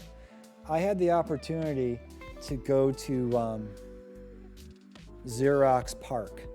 PARC stands for the Palo Alto Research Center. That's PARC. Palo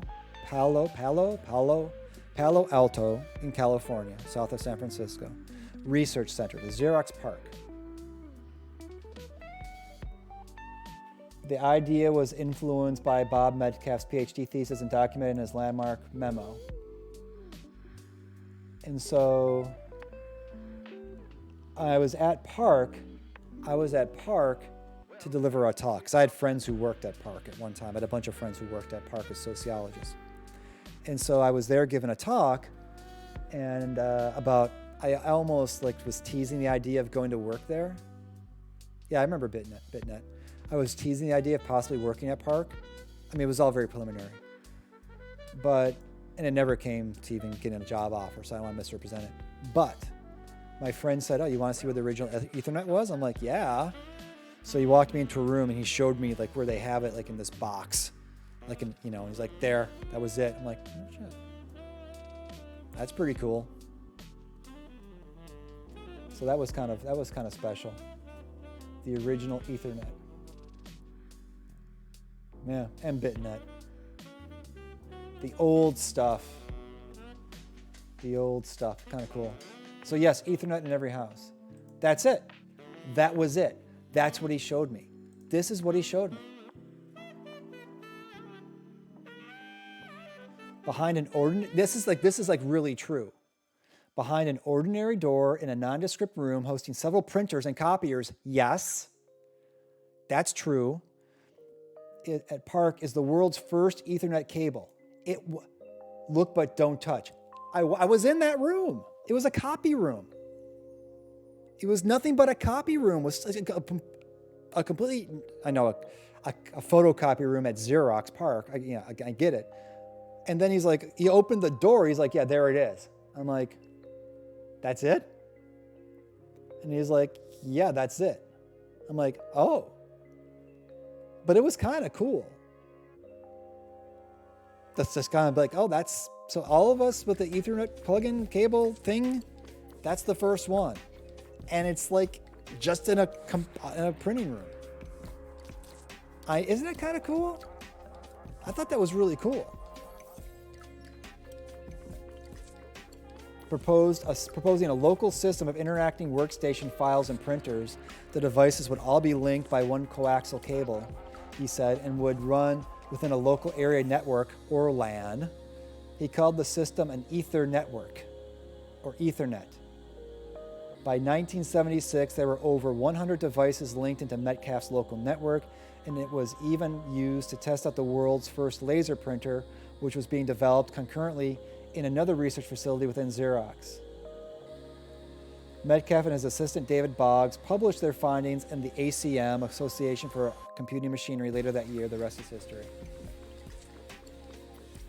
I don't think so. The speed of copper doesn't really change. So that was even before they switched to RJ45. I don't know what that is. The devices that connect to the ends of the cable were probably slow, but think you could invent new devices that transfer at faster rates over that. Yeah, you all are smarter than me on this stuff. Right? And right underneath that is great deal on 24 pack of large cotton dish towels. So that's an interesting thing. Underneath this is like this stuff. But yeah, the world's first Ethernet cable. Oh, the dish towels? Yeah. There you go. There you go. There's your dish towels. So yeah, I think, going to the Ethernet stuff, pretty cool. From humble beginnings. And I do think, if I was going to riff even more on this and tie it all in, which I will do, watch how I do it. Watch how I do it. From what might seem to be ridiculous ideas that no one really understands or appreciates, often can come the greatest innovations and evolutions in change. And so we might not even think, and it can be really tricky when you're trying to create ideas, to look to others for positive evaluation of those ideas, because the further you outpace people's understanding of what's possible, the less likely they're going to be able to understand what it is you're trying to say. And there's a great book called Loon Shots where they talk about the false fail, or things like in pharmaceutical companies had to fail 3 times before it got approved. Going back to the fail list, right? Going back to the fail list. Just because something fails doesn't mean it was a bad idea. And just because you didn't succeed doesn't mean you're a failure. It just means that you engaged in the process in which failure is often involved. Copper transfer is the same, but the reasons we can transfer more data is because of shielding, purity of material, and signal timing. Okay, which on lower grade cables are unreliable. Right, that's what I was going to say. Exactly that. I need to learn more about CPU science. You and me both read and rap. I had failed freshman year 3 times. You were just getting really good at it. 3rd time's a charm, or 4th time was a charm. Anyway, I've been failing at life. So, freshman year life. Yeah. Just letting it marinate. Just kind of enjoying the experience. And then you're like in freshman year and people are like, hey dude, can you buy for me? He must have been great on the basketball team or the football team. Why is he so much bigger than everyone else? Because he's 23. Oh, that explains it. I mean, at least you weren't collecting Social Security by the time you graduated freshman year. Not that there's anything wrong with that. For sure. I mean, again, how do we evaluate this stuff? I did not fail freshman year 3 times. My freshman year sucked. Familial expectations versus my life. Yeah, the gap just gets wider every year. Yeah, I'm trying to write this book. Yeah, I know. I'm trying to write a book right now. Please.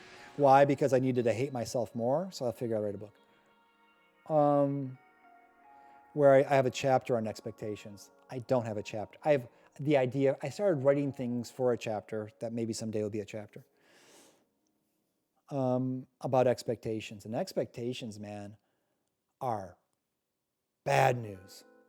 And Root Guy actually did in the chapter, there's a thing on expectation management. At least I started fleshing it out. Whew, duh. Expectations are rough, right? God dang. Never. It never comes out. So don't worry about it. It's never going to come out. Unless I can get off my ass and write it. Right, okay, it's like, you don't have to worry about reading it because you'll never have it. So it's fine. Yeah, I know. Great. But you can hear me talk about my unfinished book forever as long as I stream and how a failure for not completing it. Because that's what the world needs. The world needs another person with a failed book idea because there's not enough of that. It's like there's probably almost as many people with failed podcast ideas than failed book ideas. Now, granted, the book has been around longer, right? The book has been around longer than the podcast. I think Gutenberg wasn't podcasting. If there was a podcast at a time when Gutenberg was alive, probably would not have created the printing press. So, the book is a head start. Okay, but the podcast has been making an impressive charge to catch up. And so I have been podcasting long enough to remember when I said I do a podcast, people would say, "What's that?" Now when I tell people I have a podcast, they either say, "So do I," "I'm starting one," "I'm looking to start one." Yeah, actually we have. So I actually do have a podcast. What makes my podcast different is that it actually exists. And we put out new episodes regularly. So this one, the one with Howard Tiersky, probably has something on expectations because we're about customer experiences. So that definitely had something to do with it. We have a new episode out on privacy with Ben Brook. That was a really good one.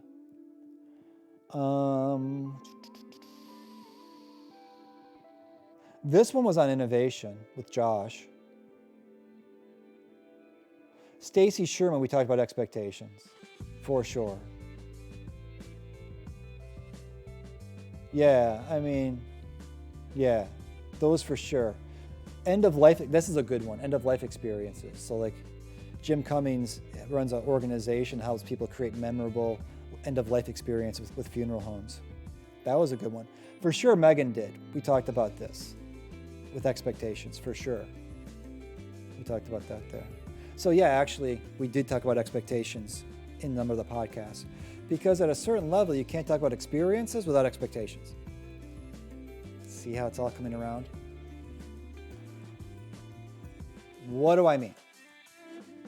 Going back to Kieran, expectations, reality, whatever reality is. Now there's the reality that exists, and then there's the reality that we perceive. There's that difference, right?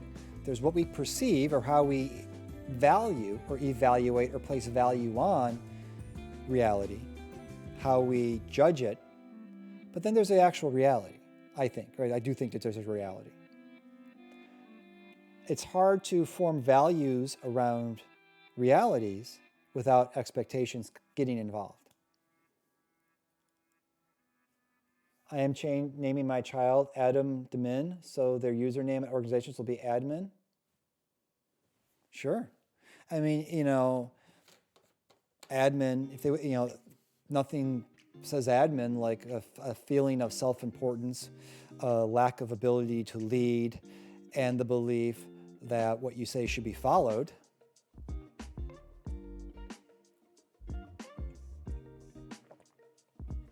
Domin A. See now, so now what y'all are saying is the name would be N. Adme. N. Adme. It's like Nancy Adme would be N would be no Adma. No, Adma would be Mina. No, Adme. Adme N. N Adme. Yeah, I got it. So you say admin. I'm figuring it out. I have not eaten much in 3 days. I have not gotten a lot of sleep. Last night I slept. Admin 1. Oh, good. Even when we have like these jokes, they're complicated, right? They are complicated. It's a good joke though. I appreciate the attempt. But then we get involved with how to make it work and yeah, see. But I like where you're going with it. So expectation experience, always a tricky thing. Always a tricky thing because if we rely expectations that we have, whose expectations? My expectations for myself, which clearly are out of whack. Clearly out of whack. Expectations others have for me. Expectations that are reasonable. And how do you evaluate those? And then how do we measure how those expectations fit with the actual reality? God, this is exhausting even talking about it. I'm like literally getting tired. Holy shoot. Man. This has been my headspace for like a week and a half now. Not been great. Not been great. But thank you for listening to my thought process. And it would appear that others have the same feelings. So it's good to know we're not alone. Some schools use last name first initial format. Others are first initial last name with no spaces. Well, I guess root guy, you got to figure out like what kind of organizational system your child's going to be in so you can then tailor that name to that email style. Oh, you did? Thank you. It's actually on YouTube because other people wanted to see it. So, not that anybody's going to watch it. Negative self-talk. But yeah, I put it up there as a whole file. I like all my faces. It's pretty funny.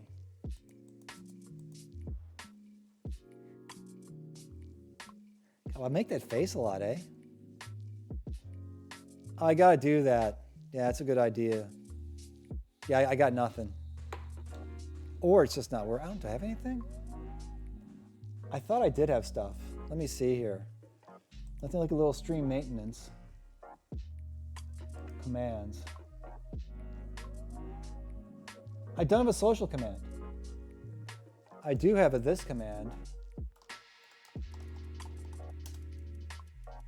But I gotta make a socials. Thank you. See? Failure. I'm a failure. Without tropical, I'm even more of a failure than I otherwise. I mean, this is just one more thing I can put in my little failure app. We're just adding to the list that I completely effed up my stream by not having that. I do, but not in my chat. It was funny. So I was talking to somebody, and I said, I'm really just half a success. They're like, what are you talking? I'm like, I'm half successful. I can't say I'm not successful because that would be clearly incorrect. I have some successes, but I'm more half successful. That person didn't know what to do with that. They're like, I don't know what to do with that. I said, it's okay, it's true. They're like, you're successful. I said, you're just saying that to make me feel better. And they said, why is someone calling me? See, a landline. I'm not answering that. Landline. I said, I am not successful. And they're like, no, you're successful. I said, you're saying that because you're trying to make me feel better. They're like, no, you've actually done things that you've accomplished. I said, like what? They said, well, what about that conference? I said, well, that's not a big deal. That's a conference. I mean, that's easy. Anybody could have done that. Like, anybody couldn't have done that. I said, no, yeah, they could have. Yeah, but you did a really good job at it. Did I? Did I do a really good job at it? Yeah, people had a good time. People said they enjoyed it. Yeah, I don't know that they did. I think that they were saying that.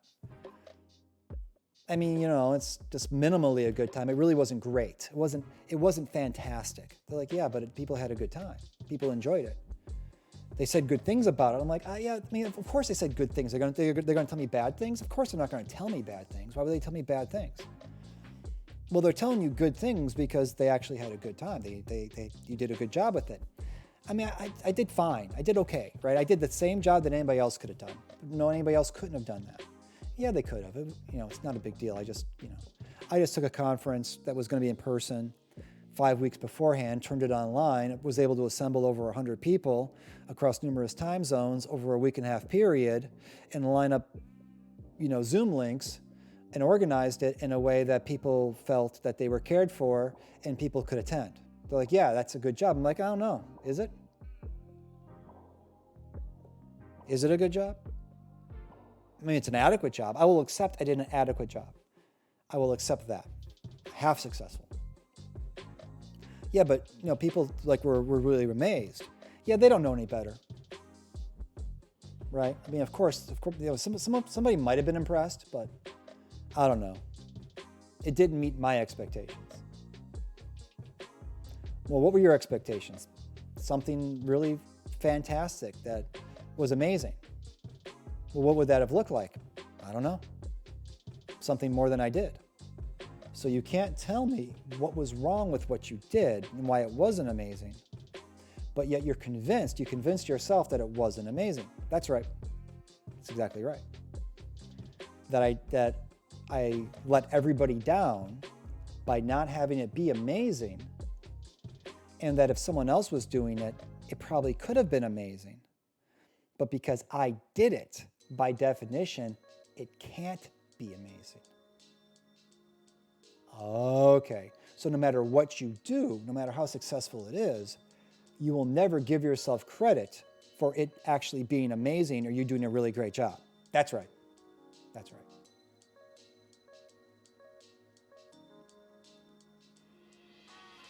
Oh, you are then undermining your own accomplishments. Yes, that would be exactly correct. I am undermining my own accomplishments. That's a good way of putting it. This sounds like a conversation between me and my friends. Your friends? And well, yeah, right? So by definition, in your own estimation of yourself, anything that you do cannot be successful. Well, it's successful. It's half successful. Half successful. What's that mean? Well, yes, we had a conference and people were able to attend and it wasn't horrible, So therefore, it was half successful. It wasn't all it could have been, especially if someone else was doing it who's better at it than me. But it was adequate. It technically met the minimum requirement. Yeah, exactly. It technically met the minimum requirement. It was a conference. People came, they attended it, it happened. Some people paid, not as many people paid as I would have liked. Well, what would have been as many people? I don't know. A couple, 200, 300? Has that ever happened before? Nope. So you're hoping to exceed performance in the past of paying people for an online conference that was coordinated 5 weeks ahead of time. And that performance would exceed any performance in the past when people were traveling in person. Yep. So if you don't meet completely unreasonable expectations that are by and large impossible to reach, if you don't hit those, you're going to consider yourself unsuccessful. No, half successful. Oh, okay, half successful. Right. I'm half successful. I'm not unsuccessful. Because to say I'm unsuccessful would be unreasonable. I mean, I'm not going to say that. That's silly. That's silly. Right, that's silly. Because clearly there was some success there. But only half. Yes, only half successful. Oh, okay. Got it. And it's impossible for you to be truly successful. Yeah, I suppose so. But you evaluate yourself against an impossible standard. Right. That's why I'm only half successful. And so you then internalize that half success not as Hello? half good. Hello, Dimitri. Exactly. I don't take the half success and hold on to that.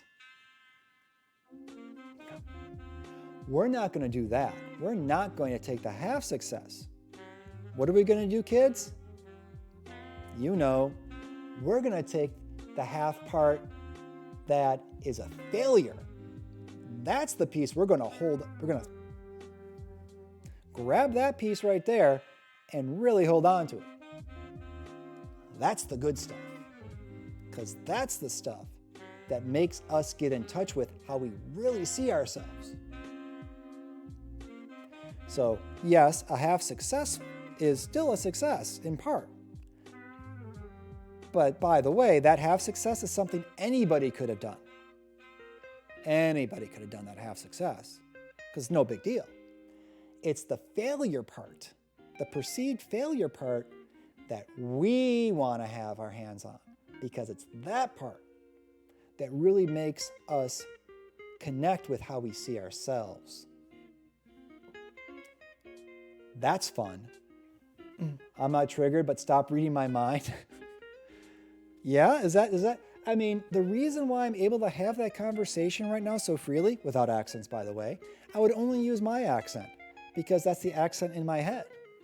That's the conversation in my head with me. Isn't that awesome? What a fun place to be. And Kieran, it sounds like you're in a similar situation, my friend. Is that right? Am I speaking for others here? That will be I am going to clip that. That's gold. Yeah. So I actually was in a conversation earlier with somebody through email, and they were like, "Look, it was great. It was great. It was great." Man, I'm like, "Oh, thank you very much. I really appreciate." I'm typing. Thank you very much. I really appreciate that. I really value your opinion. And inside I'm thinking, whatever. Whatever. Think that's true. Mediocrity is the best. Amen to that, brother. I'll drink to that. Right? Mediocrity.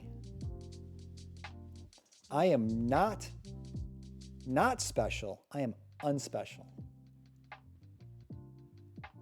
I am mediocre at best on a good day.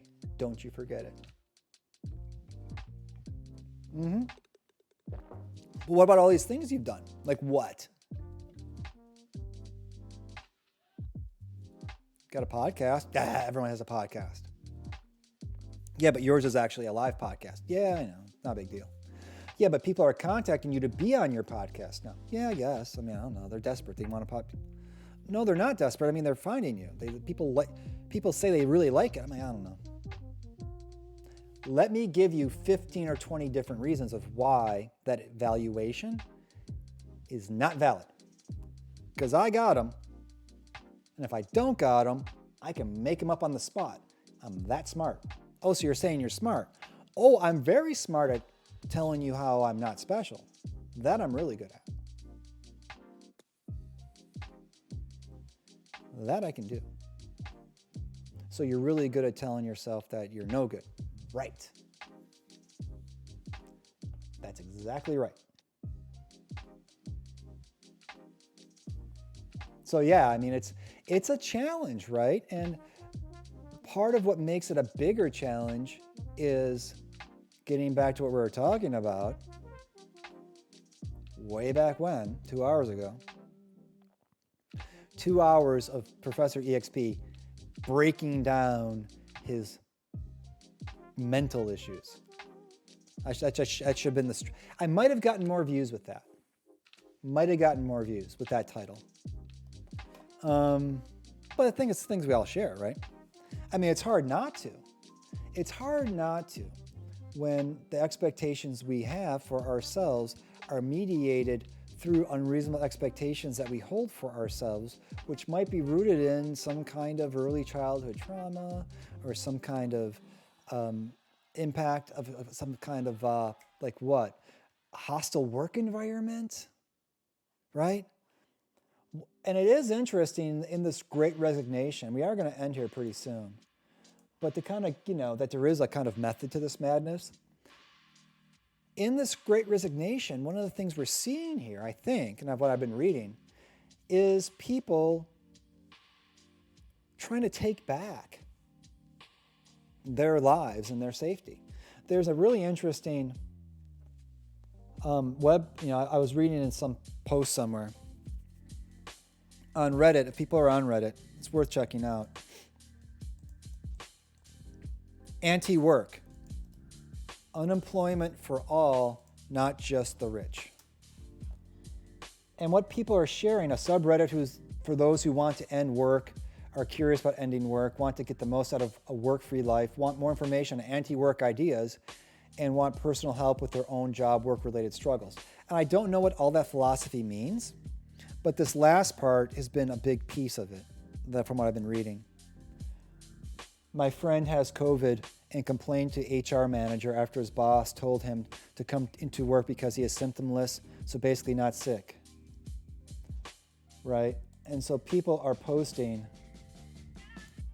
things like, let me see if I can see full image.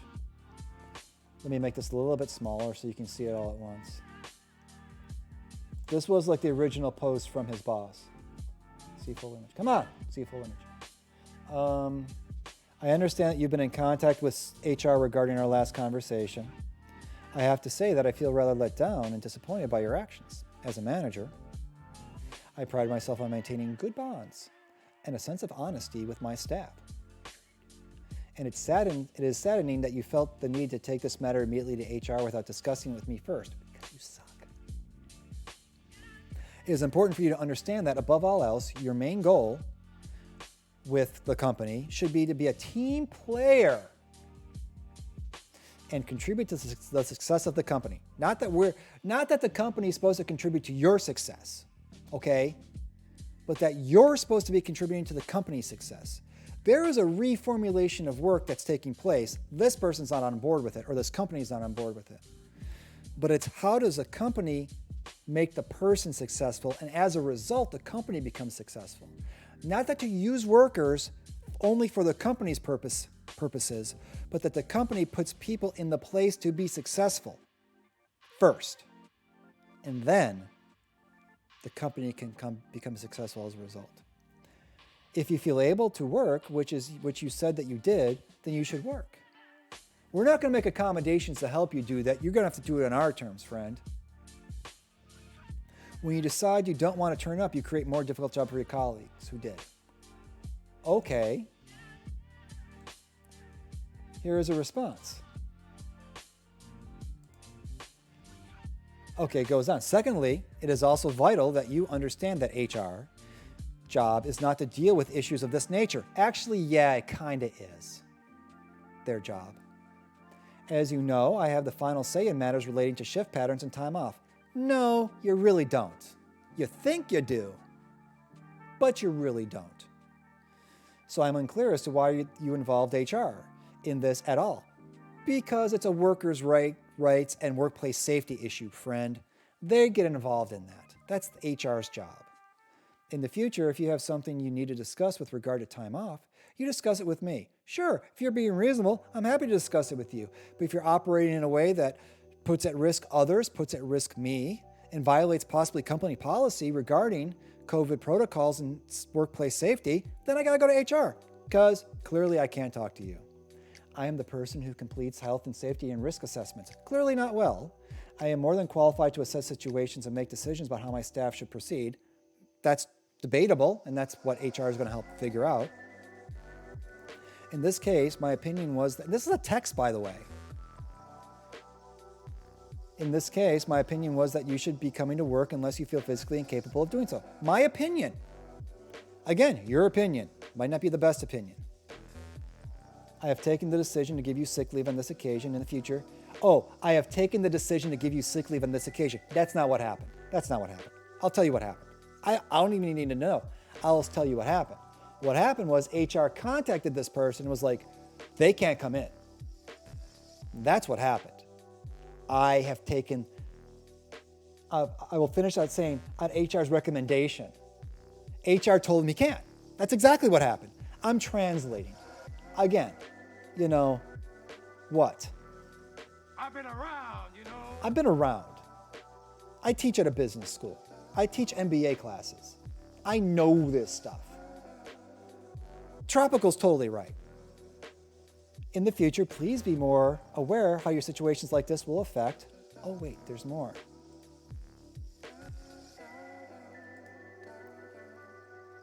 Affect your colleagues. Please do not respond to this email.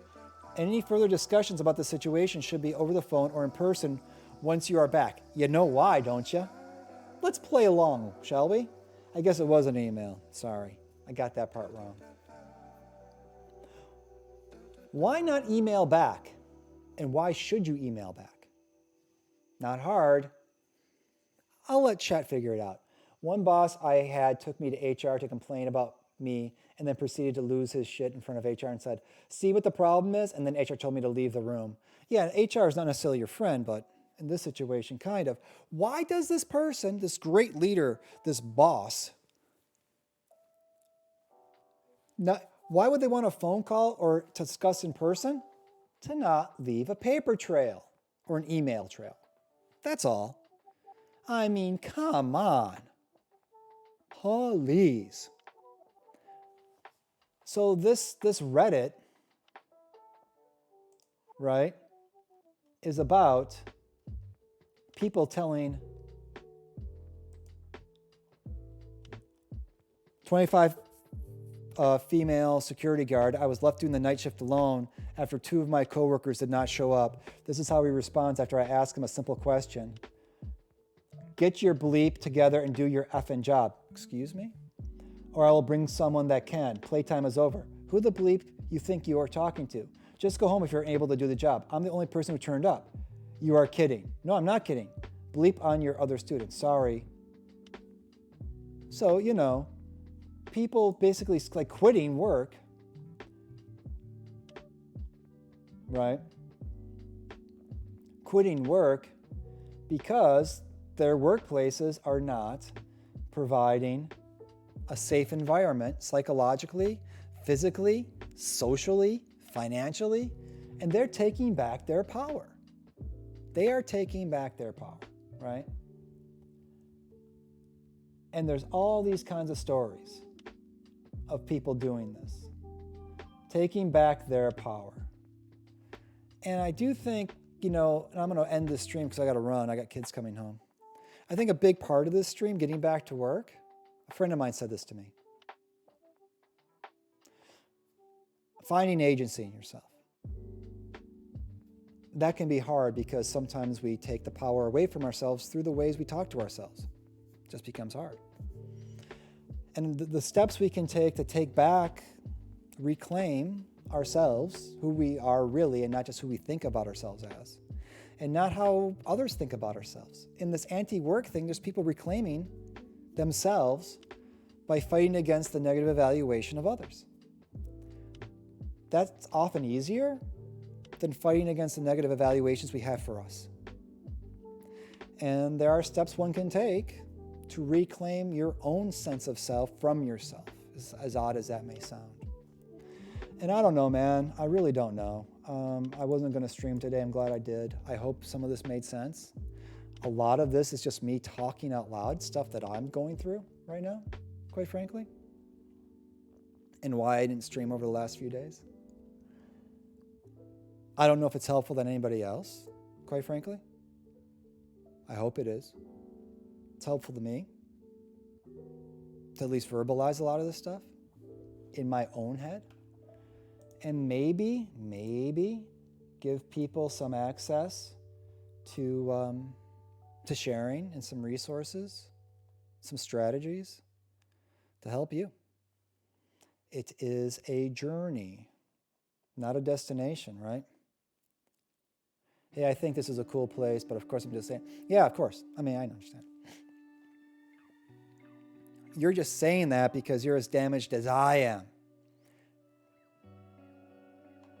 Oh, I wish. Yeah, $80, don't get me started. That's how much my wife makes an hour. There's this J4, I was just going to end. What's up, bro?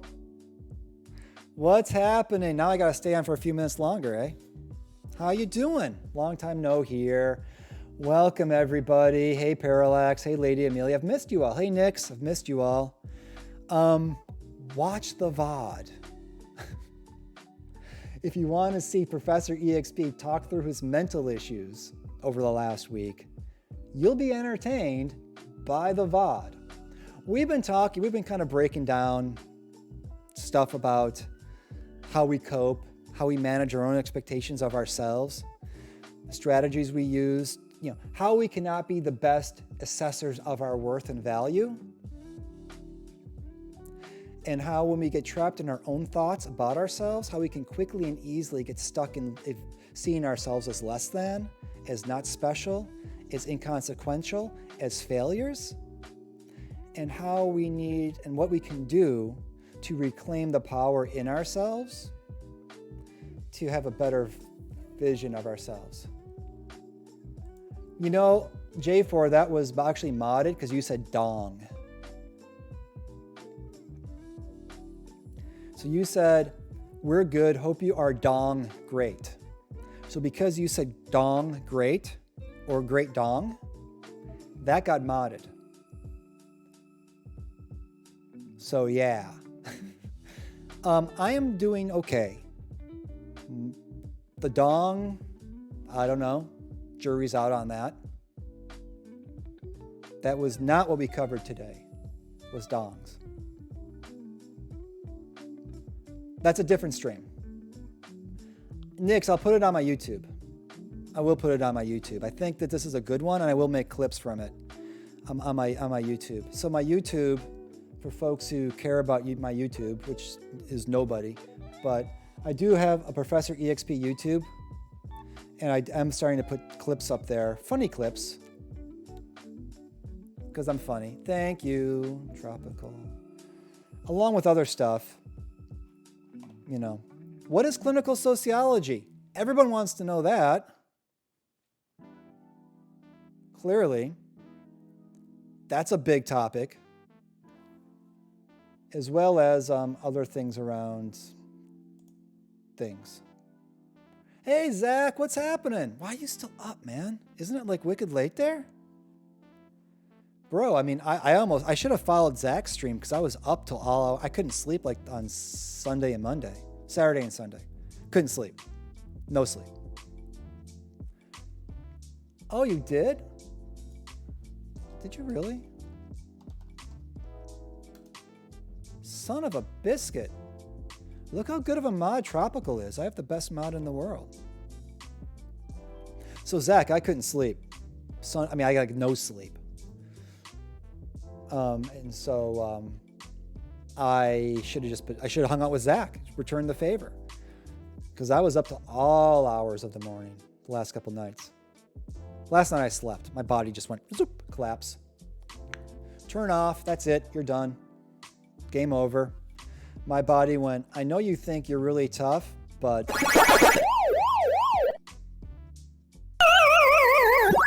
that was me last night. Or I was awake from 3 a.m. to 6:30. Or better yet, this is me and my anxieties over the last few days, last week and a half. I'm the yellow guy. My anxieties are the things that look like these like weird characters.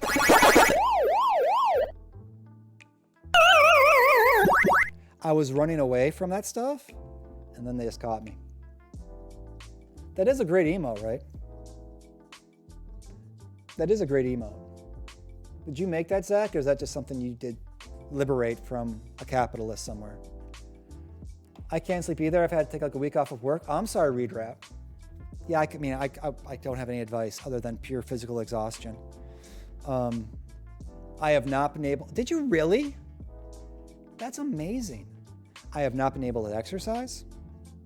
I have not been able to eat. I have had sleep disruptions. Good times. So I feel you, Read and Rap, and I do hope that you're able to, reach out to folks, find someone to talk to. I've been doing a lot more of that because I'm not antisocial, that'd be incorrect. I have a hard time reaching out to others to ask them of their time because I do not think I'm worth enough to reach out on behalf of. So yeah, definitely reach out to folks if you're having a hard time. Find anybody.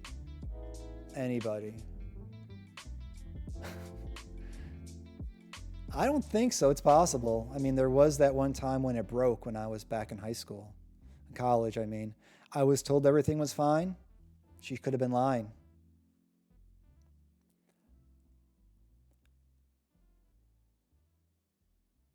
Yeah, there's people honestly, go to the Discord, reach out to folks on Discord. Tropical. A friend of mine said, are you making use of your social networks? And I said, I don't have any social networks. And he said, that's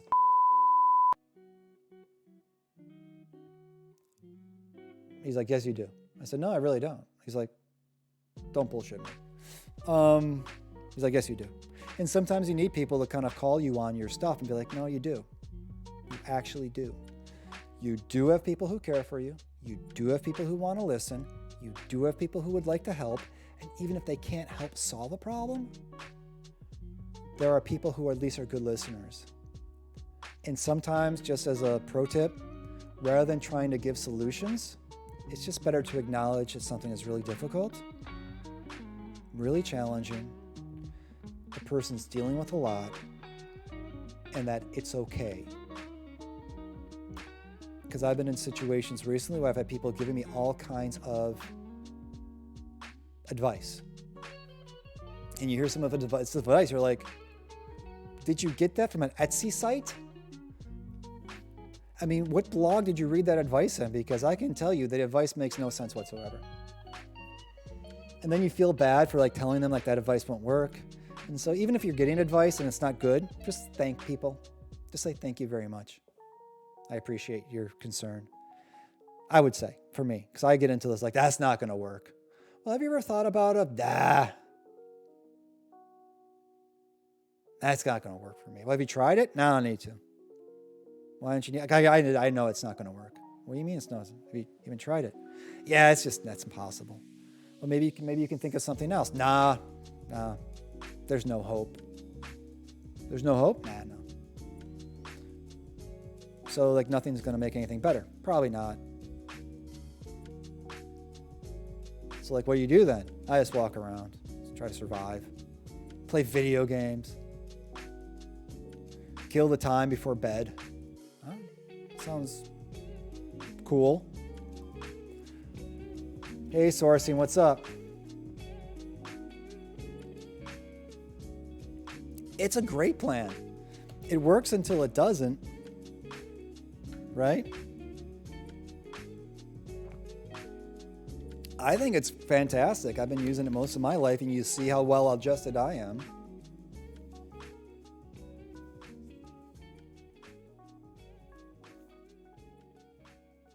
Oh, the Reddit channel I shared? Evo, what's going on? Evo, you would have enjoyed this stream. I got to end it here pretty quickly, but you would have enjoyed it. And, you know, why do I say you would have enjoyed it? Because you've been so honest and open about your own challenges of late. Right?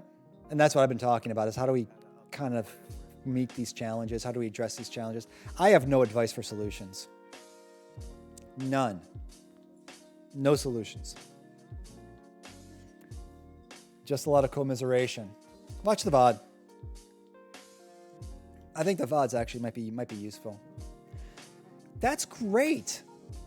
No, seriously, if you can, like, I couldn't do anything for the past week. I got no work done.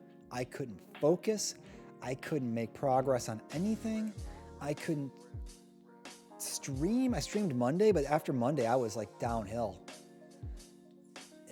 I don't think socialism would have helped, because then it would require being around other people. I didn't want to be around other people. Yeah, so socialism definitely wouldn't help, Zach, because it sounded too social.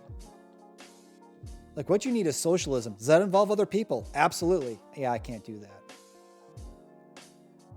I absolutely cannot do socialism if it involves other people. Now, if you have a political ideological belief system that involves no one other than myself, well, there's this thing called libertarian. Tell me more. Yeah, you wouldn't like that, because it was written by this woman who actually had psychological problems and was in care of clinical practitioners. Really?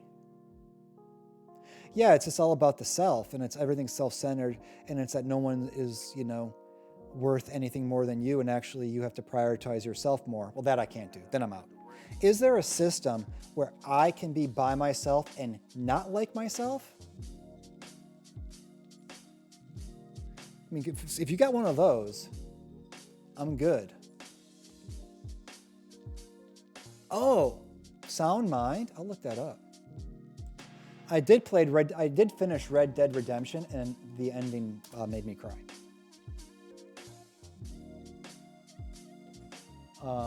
So I don't know if anybody else had that experience playing all the way through. And I don't know if J4, if you're still here or not. The story of Red Dead Redemption, the storyline of that game, 2. I've never played 1, 2. Takes a long time. But, oh my God. And then even the epilogue.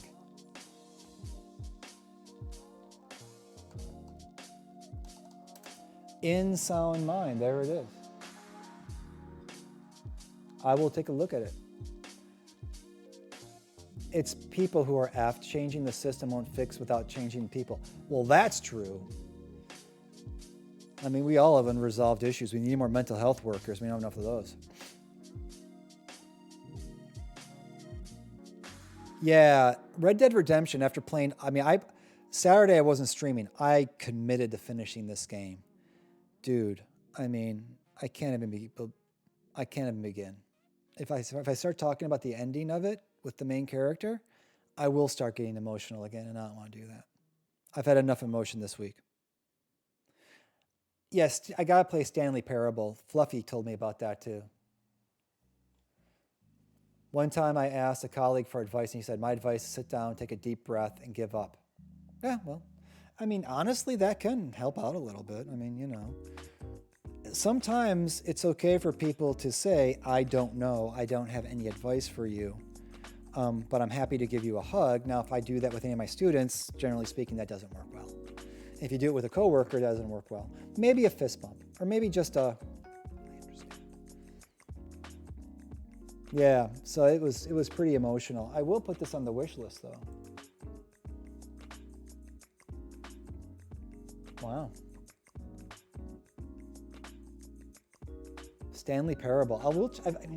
I've been playing Alien Insurrection, and that game is just kicking my butt, man. I didn't play it on stream Saturday because I didn't need any more self-loathing than I already had. I was already kind of like capped out on that. I didn't need more help feeling lousy, so I didn't play Alien Insurrection. I just I got to finish Red Dead Redemption 2. Amazing. It's a beautiful game. It's gorgeous. The story is long, but towards the end, you're like, oh my God. And then if you identify with the main character, Arthur, you're just like, Alien Insurrection sucks. It's too hard. I played Green Hell. I'm like, your game selection says a lot about yourself. I mean, I played Green Hell. That was hard, but rewarding. We got through it eventually. Alien Insurrection is just like, why am I doing this to myself? Which is a metaphor for life. I started playing Alien Insurrection because I needed another thing I was bad at, failed a lot, and will probably not complete to my satisfaction. So we'll just add it to our fail list. We'll just add it to the fail list. That's fine. Plenty of those. I do need to go, friends. It's been 2.5 hours of me talking about me and us, and I'm tired. I need a break. Who should we raid?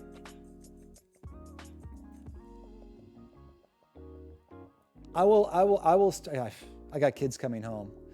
I will try it out, Nix. I might play it this weekend other than if I stream. Because I'm not streaming Friday because I'm setting up a bike race. If I stream Friday, it might be in the evening. But I have to go set up the bike race, which is on Saturday, which no one is coming to, which is fine. It's fine. And then the bike race is Saturday. If I'm not so burned out from putting on the bike race with some friends of mine, I might stream Saturday. Because I did miss you all. Oh, harp music sounds good. Thank you, Nix. Harp music sounds good. I did miss you all. And I do appreciate you all. And I do thank you all for... That's an invalid name. Let me see if I can look that person up. I do appreciate everyone hanging out. Oh, there we go.